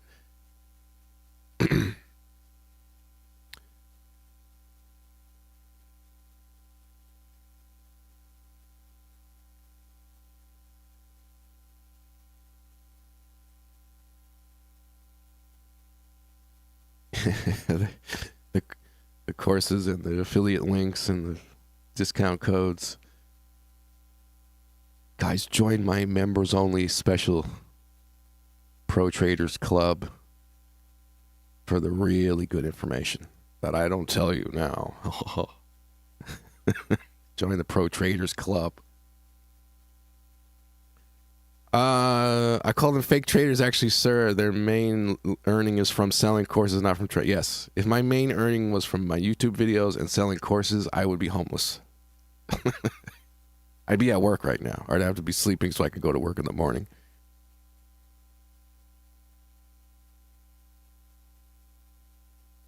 You can trade ranges too with volume. You absolutely can. That is true. Nothing wrong with buying low. I would be starving, yes. Nothing wrong with buying low, selling high in a range if volume agrees, especially the fake breakouts with volume, right? That's the best way to trade a range. You got a good risk reward with that, targeting the middle of the range and the other side of it. Yeah, I'm absolutely a failed YouTuber. I'm proud of it. Shadow banned. I've talked about everything. Lizard people, I'm done. They hate me.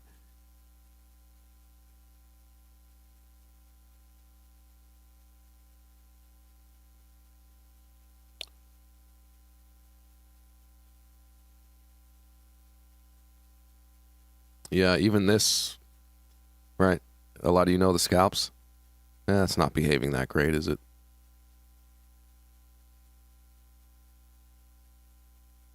And is there really an uptrend? Well, sort of. Higher highs, higher lows. Okay, not terrible. Not terrible if we pull up now. But that is the pound driving itself. A bit of U.S. weakness or yen weakness would help it move up, but that's just not the case. As we talked about indexes today, and everyone understands, if you didn't catch the first hour or two, whatever we did there, the first hour, there's a lot of good information and questions answered. Is Eddie also teaching us what not to do in your course? Eddie is always teaching you what not to do, yes.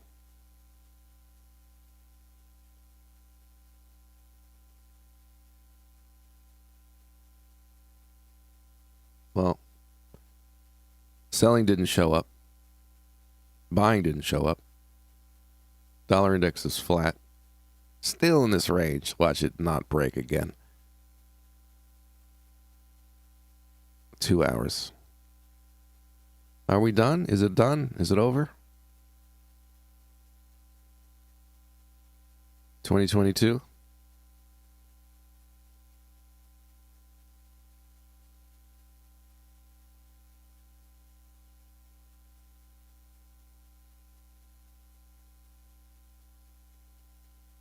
This is what I was showing earlier. Again, you see the pattern? So, again, you're talking about here where you would potentially look for a short scalp, right? You guys know the scalp setups. You got that. Here, maybe you're looking for one here to short. And it absolutely does not set up. There's absolutely no entry. Pretty obvious. And then coming back to test it as a support, which gives you that entry. I think we got to start adding this in. I'm seeing it over and over again. I've started trading it. Today I pointed out. Now we call it a scalp. If you enter here and you get to this point, who knows? Yeah, there it is. There it is again. What do you think, guys? New trade? Add it to the rep. I should add it to the scalp course. I have actually started trading, and I did take a couple of them.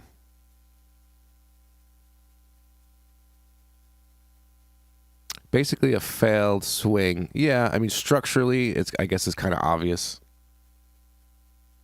But when you're actually talking about like a definitive, yes, we should be looking for that short scalp there. It's absolutely just factual. It's not a lot of demand. We're low, right? And then you clearly get this off of that situation, not just off of whatever. And then that, once you pull away, it's the scalp in the other direction. It would be once you pull away from the 14 EMA again, which is, we know this reaction right here, right? The little candle right there, the little bar, and then they start to pull away, and then you hit the high and try to break it. Let's do that in 2023. I'm ready. I've seen it enough times. I started trading it. I think so. I pointed out two today. And again, I think it was the week before last, or maybe the week before that, but somewhere in the last 3 weeks, I took this trade live and I explained the setup. And I'm thinking to myself, there are people thinking I just invented this? But it was so logical. Come on.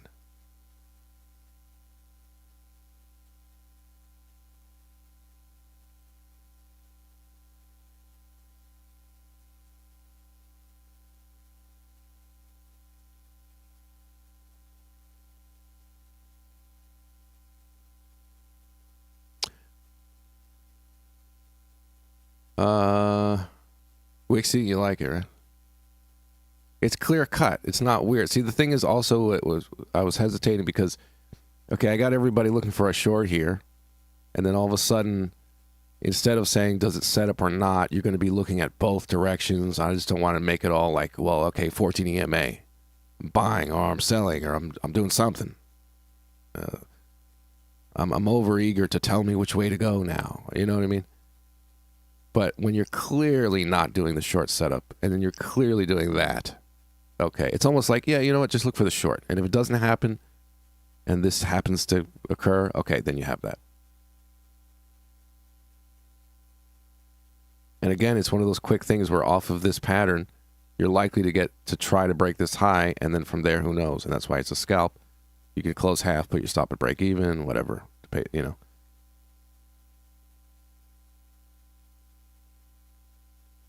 I'm really starting to like it. It's very logical. More tools in the toolbox, huh?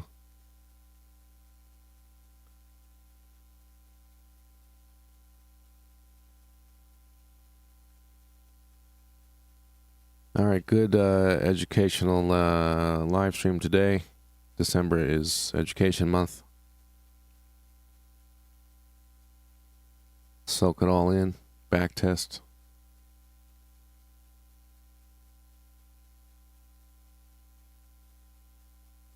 What were we talking about this?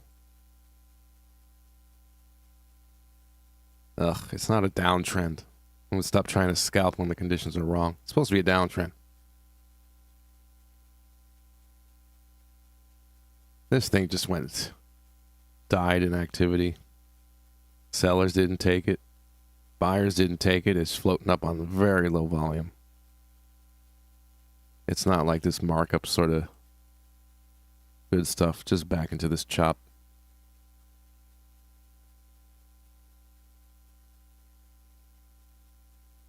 How low is this volume? We kind of zoom out. Yeah, it's kind of bad for this time of day, isn't it?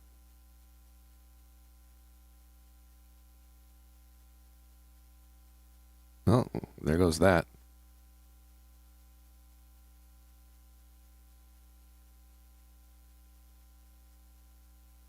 What else to talk about?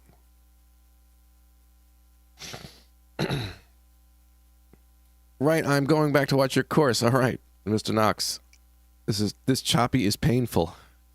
I look forward. Yeah, I try to make the best of it. I think we at least have a good stream, educational wise. I look forward to the new scallop technique. Yes, let's keep watching that. Let's keep watching it. It's logical. They seem pretty clean. They seem to be doing its thing right away. it behaves like the other scalp. It does it quickly usually. Have a good December, everyone. If I'm not back, thank you. You too. Really looking forward to January.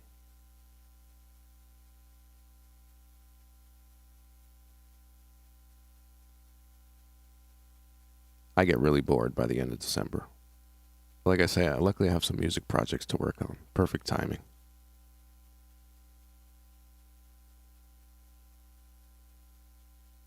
This crappy scalp.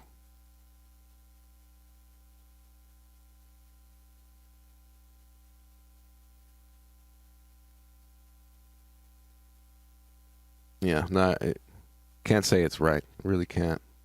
Because you want trending conditions. Again, yesterday. Oh, look at that. Bam. We took that trade. Right? See the trend before we got in? We took that in the Discord. What else did we get? We got a lot yesterday. What was it? AJ Short? I forget. Oh, there's a clean one. There's a decent one. And look. There it is again. So you're looking for the next short, right? Shorting, great. Oh, great scalping conditions. You looking for the next one? No. That. And what happens as soon as it touches the 14 EMA? That.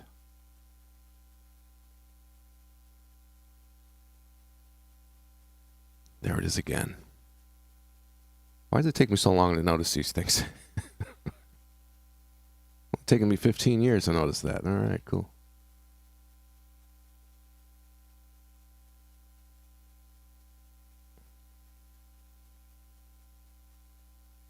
Nice one.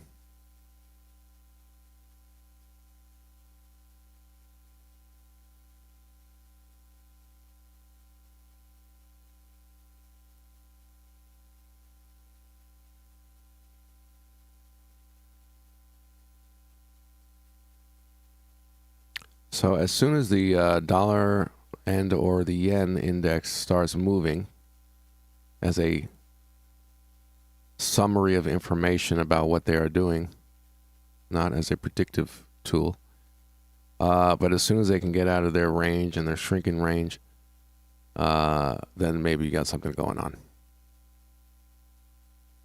But at this time of day, to depend on the movement of the euro itself or the pound itself, the pound looks okay. You don't have that one's looking strong and one's looking weak. You're going to have one is looking one way, and this is just neutral until it can get out. And this is the real story of the market. Other things can move around, but we're just not trending. Show your fib settings a bit. Yeah, some actual programmer, I forgot who it was, maybe he's here, showed me how to do this. Where I don't have to, because if you're talking about that, like the settings of the fib. Yeah. So you see, I used to draw the fib, right? And then draw the box. And then delete the fib. And then just have the box. And he's like, no, wait, you can, right, make that happen. Yes. Okay. So the settings. Bam. So all you care about is 50 to 618, right? And how did I do it? Oh, this background. You see it right here?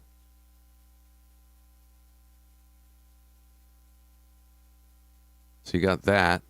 Obviously, if you're using a black background, you can have, something like that, a little gray. What does the reverse do? Oh, no. Prices? Yeah. But yeah, that's what it is. Everything else is invisible. Right? All these stupid, annoying lines. I don't need this. How annoying is that on your chart, right? Extend lines. No, we don't need that. This, extend right, I guess. Nah. For eternity? Yeah, so there's the settings. Saves you a lot of time.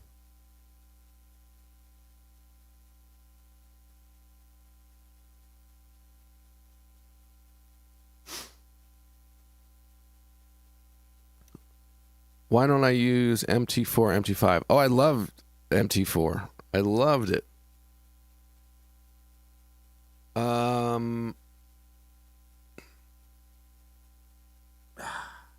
What was the reason? Well, obviously because I can look at all these different markets on one chart. I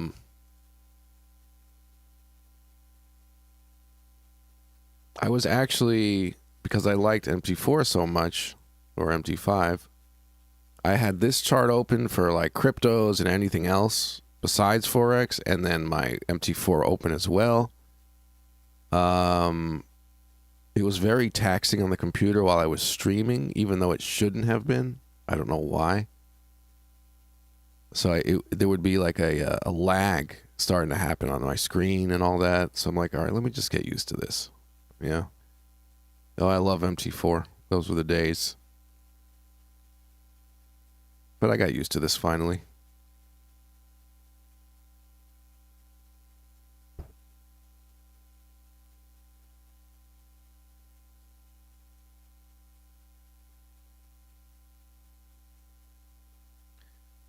Am I using one computer, or you have full trading computers set up like 6 screens? I hate multiple screens. This is just me. I have one screen. I have one screen. I've had times that would destroy people with 12 monitors with my one monitor. It doesn't matter. But you see, I click around a lot, but whatever. I don't want a bunch of screens in front of me. That's just me. Obviously, there's nothing wrong with having a bunch of screens and just moving your eyes around, and you don't have to click very often. And that's very good if you like that. This is also a recording studio where I don't need to have a whole trader set up. I never had that shit. No. I could trade it on an iPad. I mean, the phone is kind of small and annoying. I don't like the phone because of the size of the charts. But I could. I would take the same trades. Trade it on an iPad. Whatever. Also, I'm not trading a million different markets. I like just getting focused on what I'm on the Forex. And once I'm focused on that, and I know what the yen and the dollar are doing, which is nothing right now, then there's not much else to do. You just wait for your setups.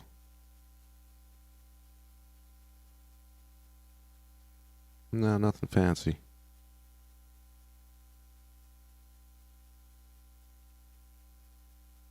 Yeah, old vids, MT4. I miss MT4. You're helping young startups in the music industry to record songs. Yeah, pretty much. The work I'm doing this month is he's on a small label. It's not a universal here. He's on a small label. Also, big labels can kiss my ass, and they're all disgusting. So that's fine with me. So that's where you want to be if you have the choice. Everybody's in it to win it. Everybody's, you know what I mean? There's so much trickery and bullshit at major labels. They can all kiss my ass. They're disgusting. Small labels with artists that are eager, yes. And they could fund it. There's crowdfunding, right? There's ways for independent artists to get money to record.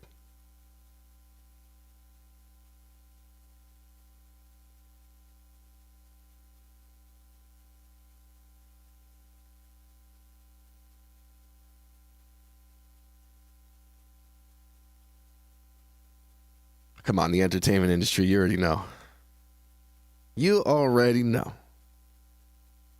They could all jump off a cliff. I wouldn't be sad about it. I know you know. I don't even have to say it. But when you have people that are in it for the right reasons, people that love music, but their thing is graphic design. So they work at an independent label. Yeah, those are the people you want to work with, not a freaking. All right. Anyway, in the videos you said I actually don't like the sound. Oh yeah. Oh, trading on MT4 sucks. That's another thing altogether. Yeah. Trading on MT4, I stopped doing a long time ago, even though I was using it for charting, because I don't know if it's any better now. It's been so long. You tell me, I don't know. But I remember trading on MT4 and not getting filled. Like, what the hell? Enter the trade again. You get that sound? Like, no, this is bullshit. Are you kidding? So then I went to, there you go.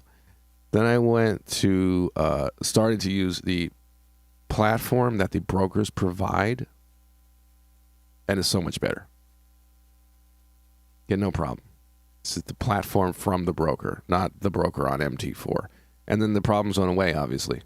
I get filled, it's fine. At worst, I've gotten partial fill, followed by an immediate partial fill kind of thing. But not error or whatever the heck MT4 does to you.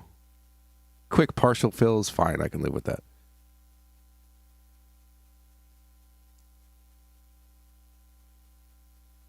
Yeah, that's what it sounds like, Carbon. You try to get into a trade. Ow, the most annoying sound ever.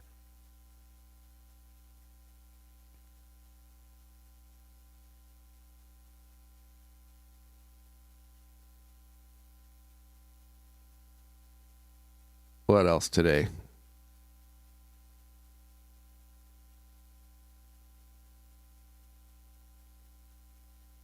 Again, this was sellers for the taking, and they just didn't take it. And our volume has dropped off, and we're back in the range. In the middle of the range for the day. Went nowhere. Dollar index? Are we finally doing something? Again, if this, like I said, if we get out of here, and this thing gets out of here, and you're actually seeing, trending moves go on, that's fine.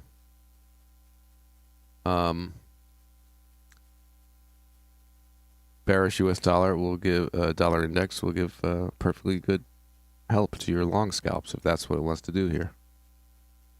If this fails off of this, right, and it just comes back into range and sits there, you're not going to have a good time with scalps.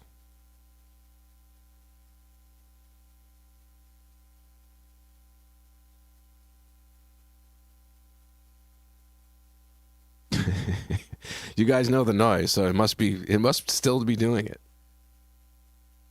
You hate when people hear that noise around you. Like something wrong, something went wrong sound. So annoying. Let me in my trade, let me out of my trade. No.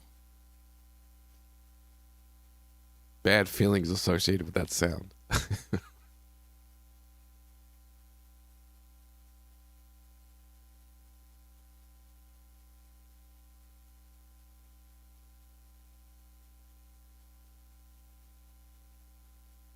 All right, good. So we didn't have any live trades. Nothing was good. Oh, the London hour trade. Nothing else was great for me to risk money on. If these things are going to be stuck, I'm going to do nothing at this point. If the dollar and the yen cannot break out of a range, you're hoping that the pound strength is going to go and that'll carry you. And it could be. Euro, I don't trust that at all to do anything right now.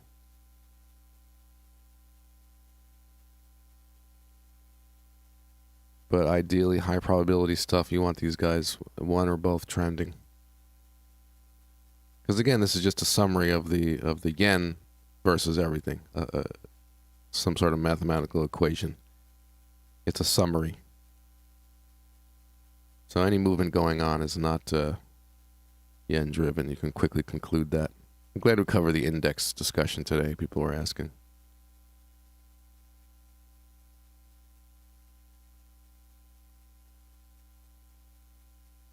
Wixie says AU.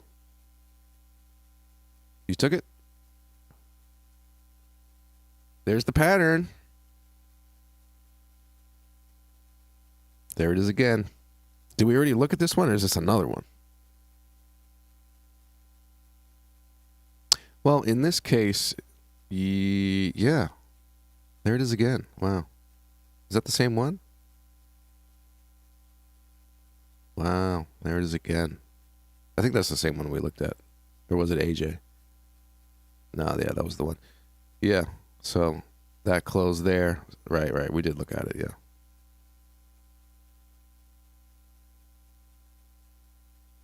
We're not trading stocks, Carbon. I bought some Shopify stock yesterday. Shopify. I looked at the chart for half a second. And I put a little money on it. It's a fundamental trade. What, Pete? What are you talking about? I just think Shopify's not going anywhere. I think it's growing. Nothing big. I'm appreciating you for the setup you explained earlier. Cool. That. Yes. The new scalp. What do we call it? The reverse scalp. Reversal scalp. We just need names so everybody could communicate easily. The reversal scalp? Okay. The reversal scalp.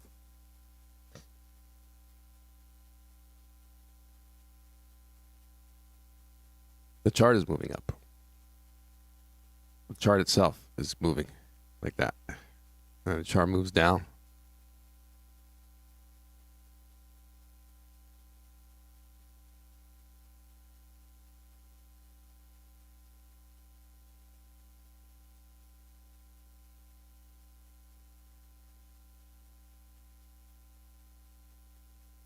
The reverse scalp, ladies and gentlemen.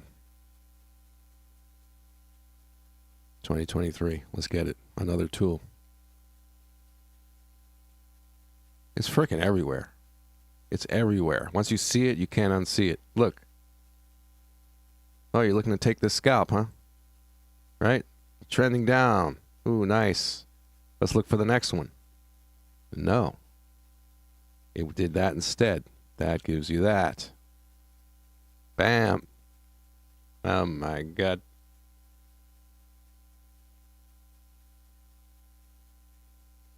I don't want it to get too weird looking in both directions, but it is what it is, man. This shit is clean. If it's clean, it's clean.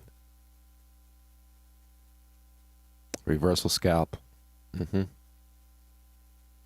Wixie's going to clean up now with the reversal scalp, too.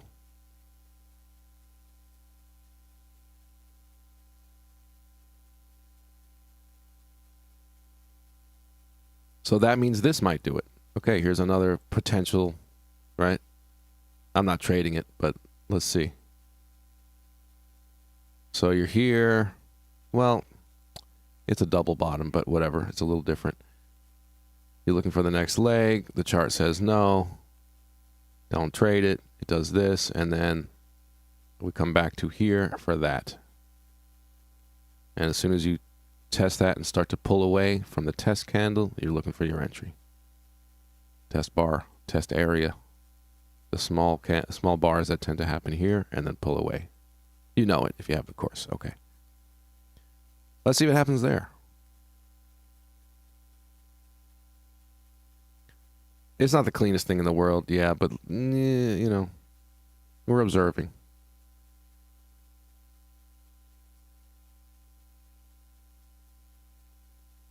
Let's see what happens as a result of that high volume as well. It could dip into here, have more high volume again, get rejected, give a blue bar, and off you go. That's possible. Overshoot and come back. Yep. Just as long as people aren't making something out of nothing with the scalps. Like, have I taken one? No. Because you want to be in trending conditions. If you're in ranging conditions, treat it like a range, trade it like a range. Look for the imbalances, high and low, right? If you're trading a background VSA setup, let that be what it is. Hopefully it's not all getting too confusing, but yeah, we got the smart group in here. We Guys trading MA crossovers or somewhere else. Stochastics. Wixie, yeah, I know. Yeah. But it's something to observe.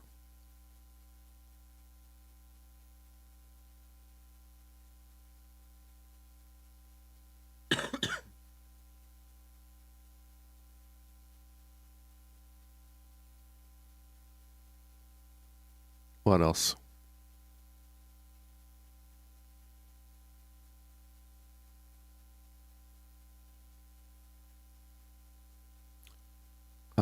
I started to sell off a small amount of my silver swing trade that I told you when I got in a long time ago.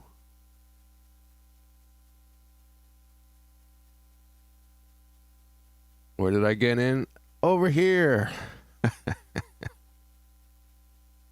Back in September. So I sold off about 25% of my position. And I am hodling silver, hodling gold. But I have much more on silver.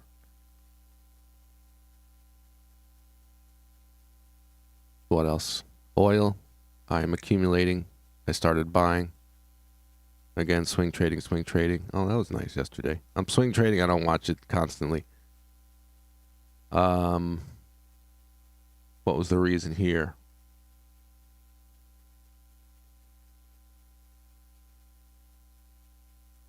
What was that big? Let me go to the other. Where am I? I got so many of these up here now. But it was high volume rejection of lows on a fake break.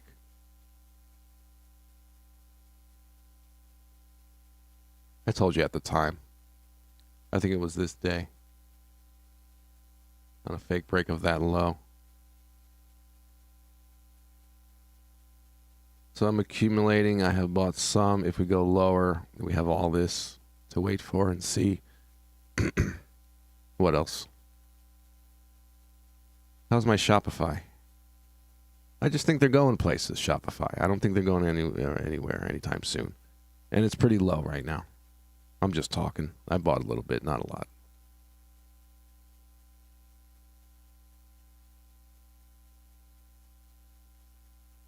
Swing trading, 4-hour chart. Whatever. It's low. I'm holding. I think they're a company that a lot of entrepreneurs use, a lot of small businesses use Shopify, and they do a good job at it, and they're not going anywhere anytime soon, so I bought some. Is what it is. Tesla, you can kiss my ass. Why? At least when I got forced to sell on Twitter, I was in profit.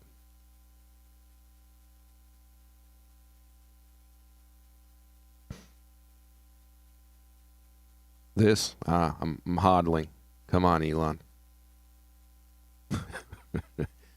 Elon goes on in an interview and says, well, the stock is quite overvalued. I don't know. People keep buying it for some reason. Like, don't say that. I told him not to. Why are you saying this? Should you ever hear a CEO say that?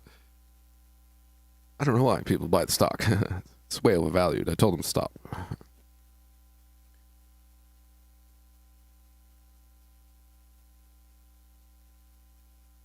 Yeah, I held that silver trade forever. Yeah. That's swing trading. It could be a month, it could be a year, it could be 3 years, it could be 6 months, right? That is swing trading. But generally, if prices are low and I'm seeing that accumulation happen, I start to work my way in. Just like I do with cryptos.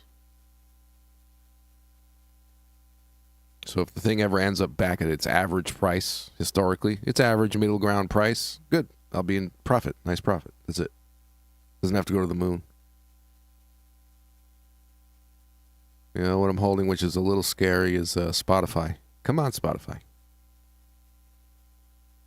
Come on. All-time lows. So I bought some. If it goes to its median price, 200, it's huge profit. If it goes here, I'm good. You know? Is Spotify going anywhere? Nah. Maybe. Are they being replaced by better streaming services? No. You tell somebody, go to Spotify, listen to this song on Spotify. They got Joe Rogan. They got Joe frickin' Rogan. Sir, can you share some of your crypto swing trades? At this point, there's not much to say. I mean, I can talk about the method generally, but it's what I've just shown.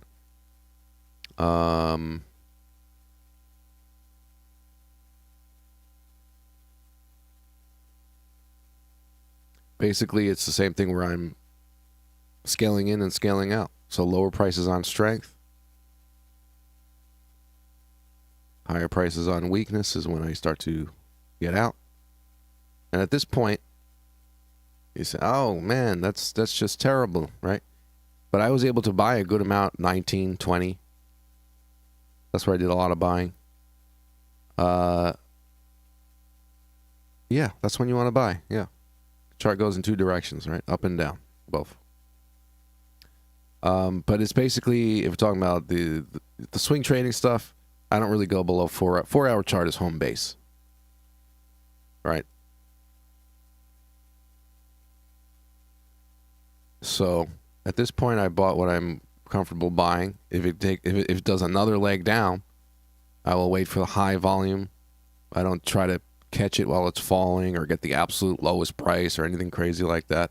If it goes another leg down, I'll wait for buyers to show up. I'll let it stabilize. I can buy a bit more. If I see lack of supply following that, I can buy more based on that. It's really just buy low, sell high, looking for strength. And, I draw fibs and support resistance and fake break patterns occur. All that usual patterns stuff. Higher time frame, though. Not much else to say about it. I mean, if Bitcoin goes to 40, I will be very happy. That's nothing. 35. I'll take it. That's double. That'll double your money right now if Bitcoin goes to 35. You double your money. That's nothing, 35. It'll get there eventually. Swing trading, got to be very patient.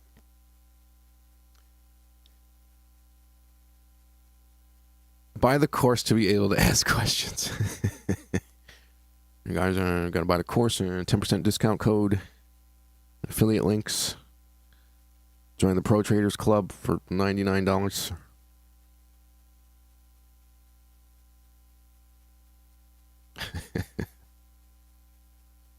No, none of that exists. There's no Pro Traders Club. Yeah, it's free.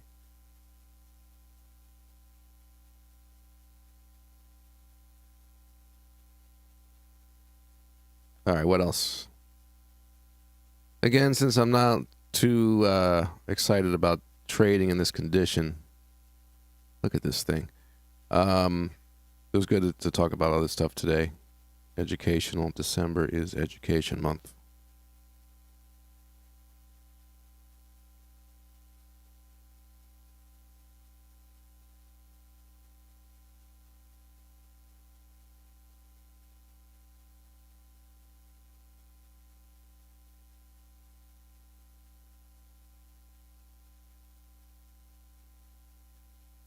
What else?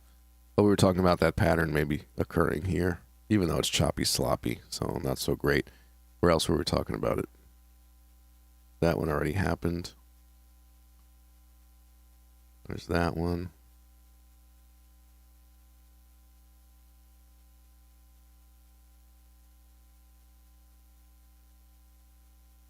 This kind of messing around and not much of a momentum to the downside. Yeah, still nothing I want to get in right now. So different from yesterday. Any pair you look at, AJ, that's what I'm on right now. Let's see. Scalpy scalp. This got a little choppy too, huh? Hey, look. Nice down move. Looking for the trade. Nope. Moved up. Test 14. Off you go. Off you go. Off you go. Oh, look at this. Scalp? No. 14 EMA? Yes. There's your sell. Oh my god. Well, you know, would you realistically in real life be able to get in that? No, but the pattern. The pattern is no joke. 14 EMA, 14 EMA. Cleaned up yesterday.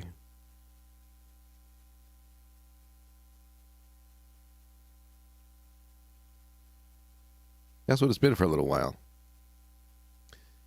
Think they're waiting for news at U.S. Open. Yeah, it's either waiting for news and or things are just getting quiet. And even if it moves on news, it doesn't mean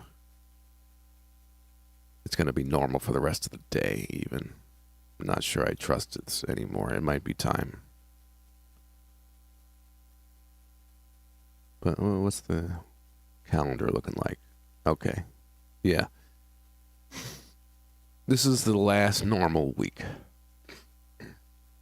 so to speak. Monday is Hanukkah. Christmas Eve is Saturday next week. So next week is leading up to Christmas Eve. Christmas Eve is Saturday. Christmas Day is Sunday.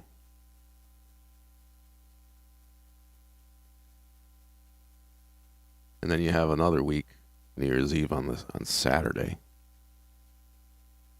New Year's Day, Sunday, and then we're back Tuesday the 3rd.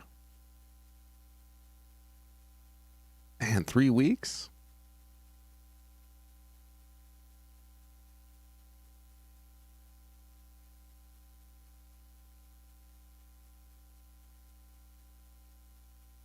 That's 3 weeks to learn.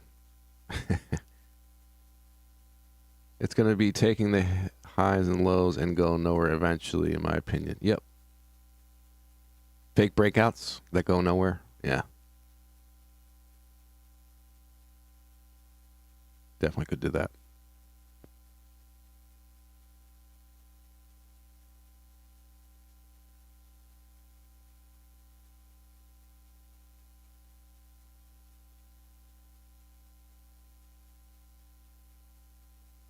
Pound yen. It's not higher highs and higher lows. We made a dip. Little imperfection, not terrible. The higher highs are barely there as well, as far as this scalp.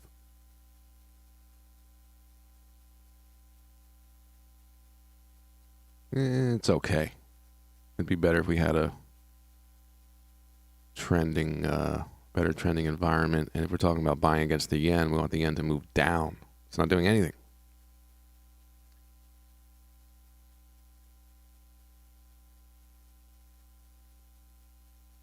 You know, it's kind of a crappy setup. I should probably pass on that. What else?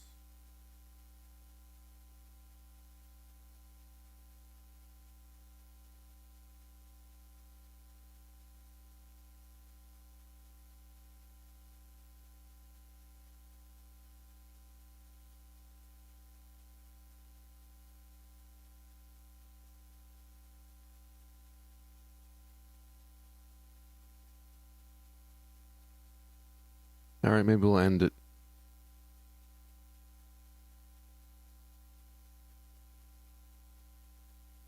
So again, if you're new, join the Discord.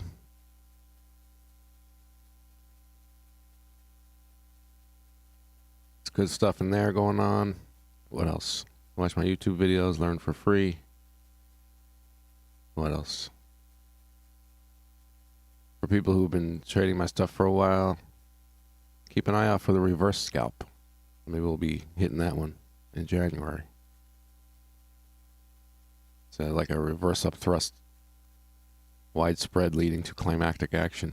That's what Troy's doing right now.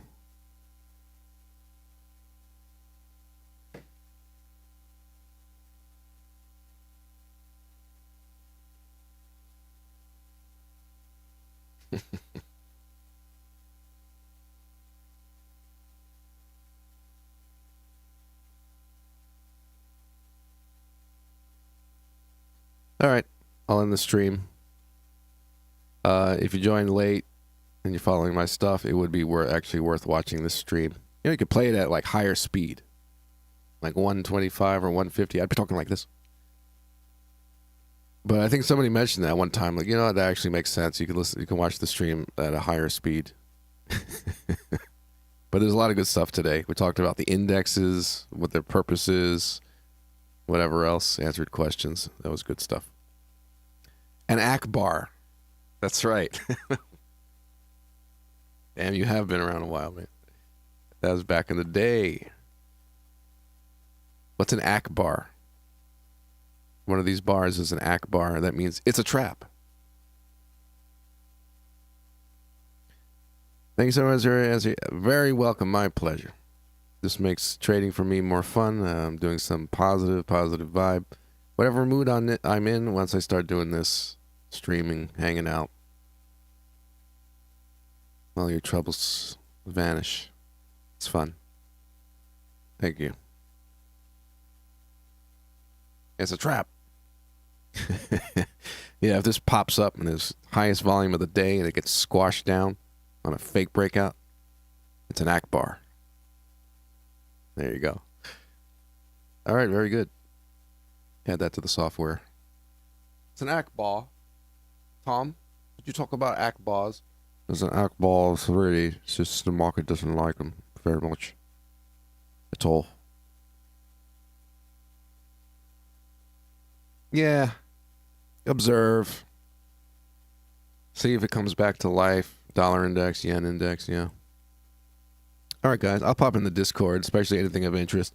Wixie, I really like that you point out potential setups before they're happening. There are times where I'm doing other things and I see the message on my phone that you're pointing out a potential setup and I'm on it. I like it, man. You're on it. Hopefully Gavin watches the stream. Oh, God. Or hopefully not. It's all in good fun, Gavin. We're just having fun. Thank you for all your education. Tom Williams is the man. Yes, thank you very much, Mike. All right, guys. We'll see how things go. Maybe I'll stream tomorrow, and then again, if it's just particularly the indexes are dead, you kind of know things are just flopping around. Maybe the London hour trade is still good if that's happening. Seems like it's all right. Anyway, see you in the Discord. Very welcome. All right, guys. Have a good one.